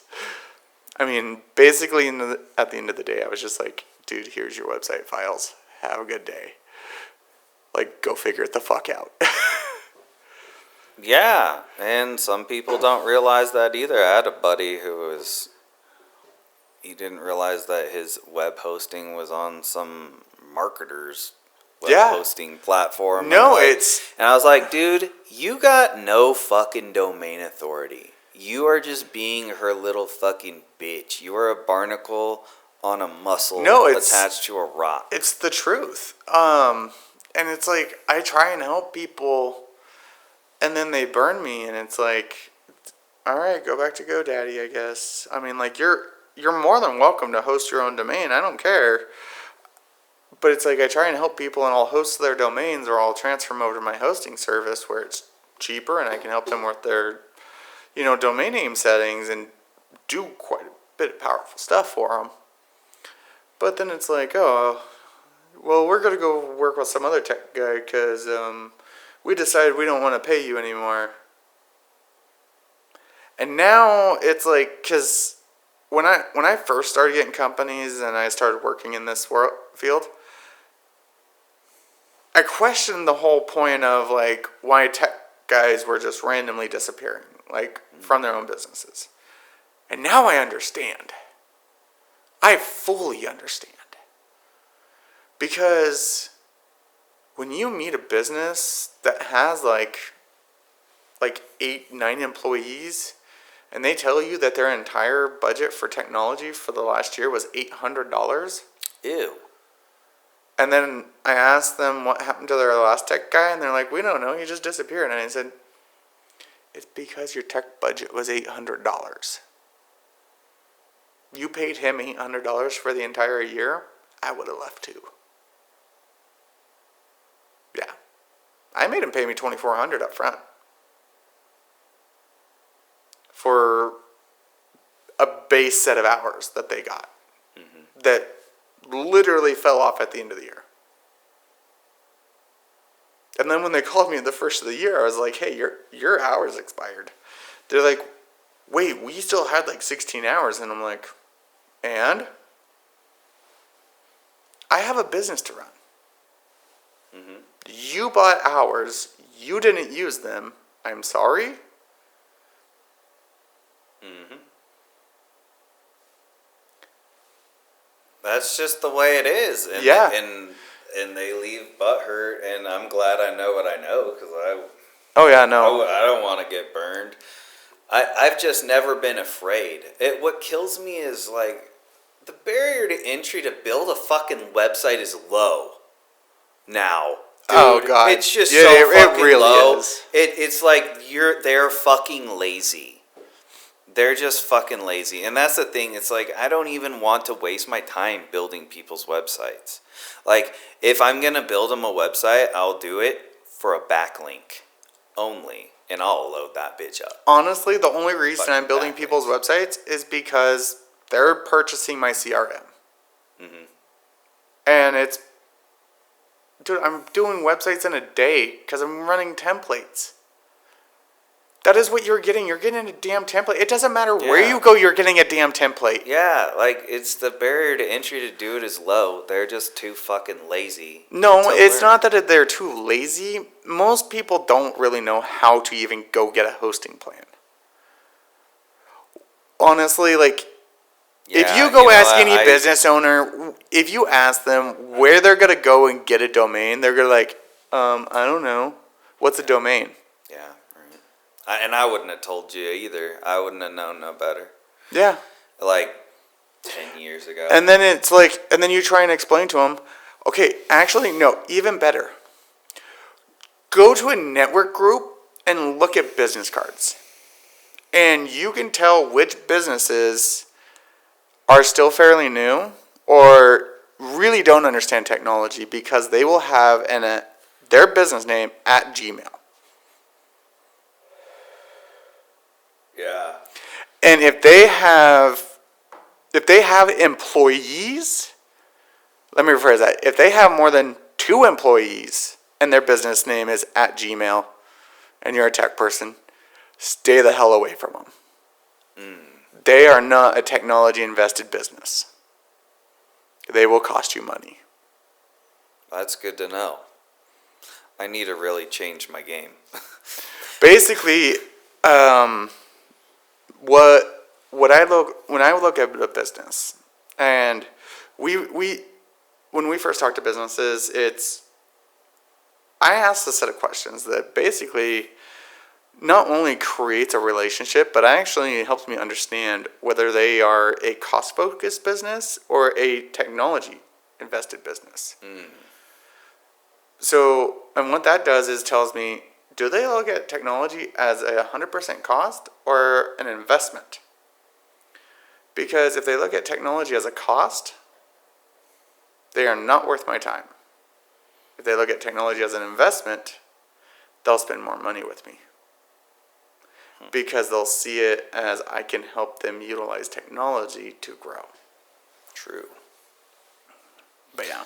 So, how do you get in front of these people that need? How do you let them know? Now, that's something I'm trying to figure out too. Trying to figure out what the world of attorneys on the 29th of March for that networking group. I know that I can do things for them. I know that you could do things for them. You know that list that I pulled is like all the attorney firms in Spokane, right? Oh, I didn't even notice that. Yeah, that's like a good portion of my list. Good. Because I can handle their entire compliance. Right. It's just a matter of getting in front of them, getting the time to... So I have all their phone numbers, and I'm getting all their emails and their LinkedIns. Mm-hmm. I can get all that. Like, it's not... So we can... Yeah, what I'm saying is, like, there is probably something in their world that you could automate out. Everything. Yeah, in some point. So think about it. I've already told you that we can localize an entire AI system. So we build a server, we localize an AI system, build a localized file to a RAG database. Now, all of their case files that they sit in probably a folder structure that they have no idea how to utilize, they can chat with. PDFs, docs, Excel files, all of them. They'll be able to chat with it utilizing a localized AI system. And that's all it does, they chat with their documents. Dude, now I'm going to parrot the words of Lisa Miller. She brought this up to me. She's a former judge. She's going to be there speaking. She said, because I brought up about this one guy who's building this thing for patent attorneys. But she said, look, as soon as you put the data in the reg database, it's no longer confidential.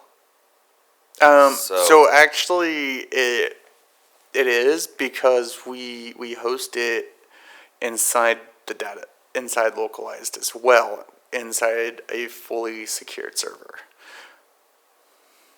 So it's all localized. Nothing goes out in this model. That's something to think about, though. I've thought about all of that inside of this because the way we host this is inside of a consolidated Docker container, and we can actually give it its own virtual private network. Yeah. So that means what are you hosting on? we can run it in a server inside their building. Yeah, I mean, if it's on a Docker container, are you putting it to AWS or Heroku? We can run it on a Proxmox. We can run it on a Windows 10 machine. I run it on in the WSL2 backend. I could run it on your Mac. Yeah, the Docker container. Yeah. Yeah, you can run Dockers anywhere. Okay, so you would run the Docker container. I could run it on a Synology NAS. It's all about what do we really want to do with it? What is the concept and what is the power requirement needed to do what we need to do? I don't care what anyone else says. As a cybersecurity professional, we can secure it. Whether it be a zero trust network architecture that runs a tunnel, a secure edge tunnel right to that Docker, so they have to use an SSO login to even access that chat. Tell me that's not secure. Because I'll argue with a judge any day of the week. That's cool. I need your help then with Dockerizing. Because I got some projects I need to. Yeah. I want to deploy. One of which is like a basic list. I'll show you later. But I mean, dude, I'll argue with someone any day of the week on saying we can't secure a RAG database. Bullshit. Yeah, move it closer. Yeah. Yeah. Well, I keep moving back. Yeah. RAG database architecture securing. Another thing that I focus on, that I worry about more than securing, is accuracy. What's the model accuracy? Is the accuracy enough that the client is willing to accept? I mean, accuracy is based on, your data you're putting in and the human error factor. Yes. There is human error.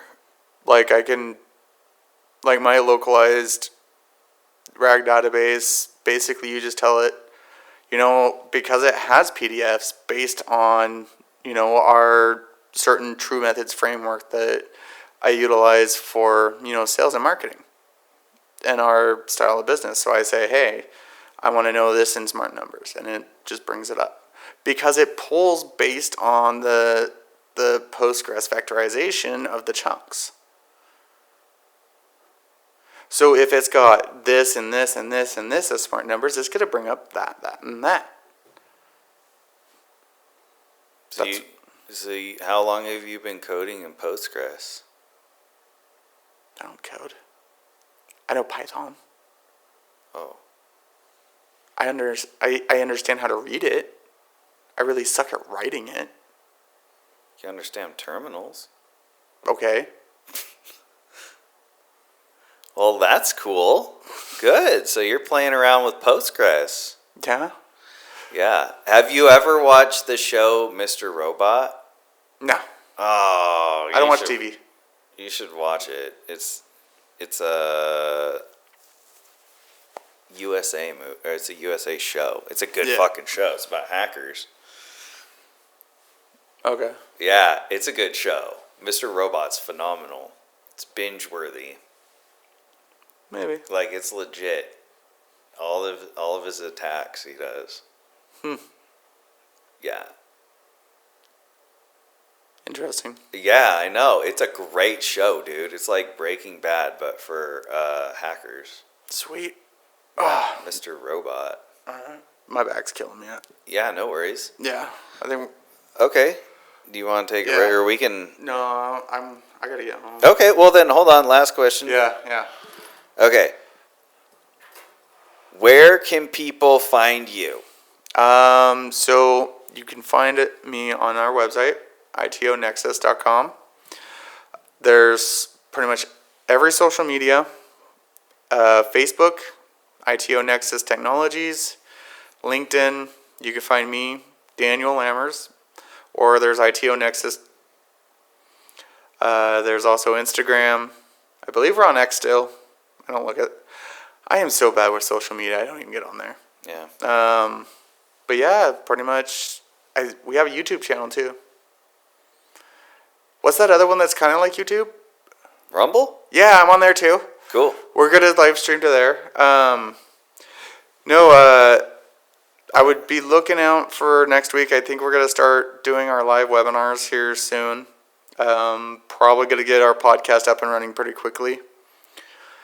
There's a lot of things that are in the works that want to get going, but there's a lot of things that are already on the plate, So it's like, what do we have time for? What don't we have time for? And it's just like, man, I know I need to get the webinars going. We actually have a full community on Facebook and a full community access in our Go High Level called the Technology Digital Blueprint. That's a good blueprint. Right. And actually, if we get more people coming in, I'll actually teach people how to do real prompting for their AI systems. So no more of this, hey, act like this. I'll actually teach you how to prompt and build your own GPTs to make them actually work for you. That's value adding. Yeah. And this is free.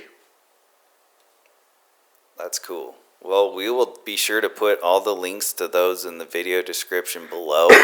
Be sure to check out all of his social media, check out his website, blow him up. Be sure to like, subscribe, and smash that bell for more data-driven updates. Thank you, everybody, and I hope you enjoyed listening as much as I have. Goodbye.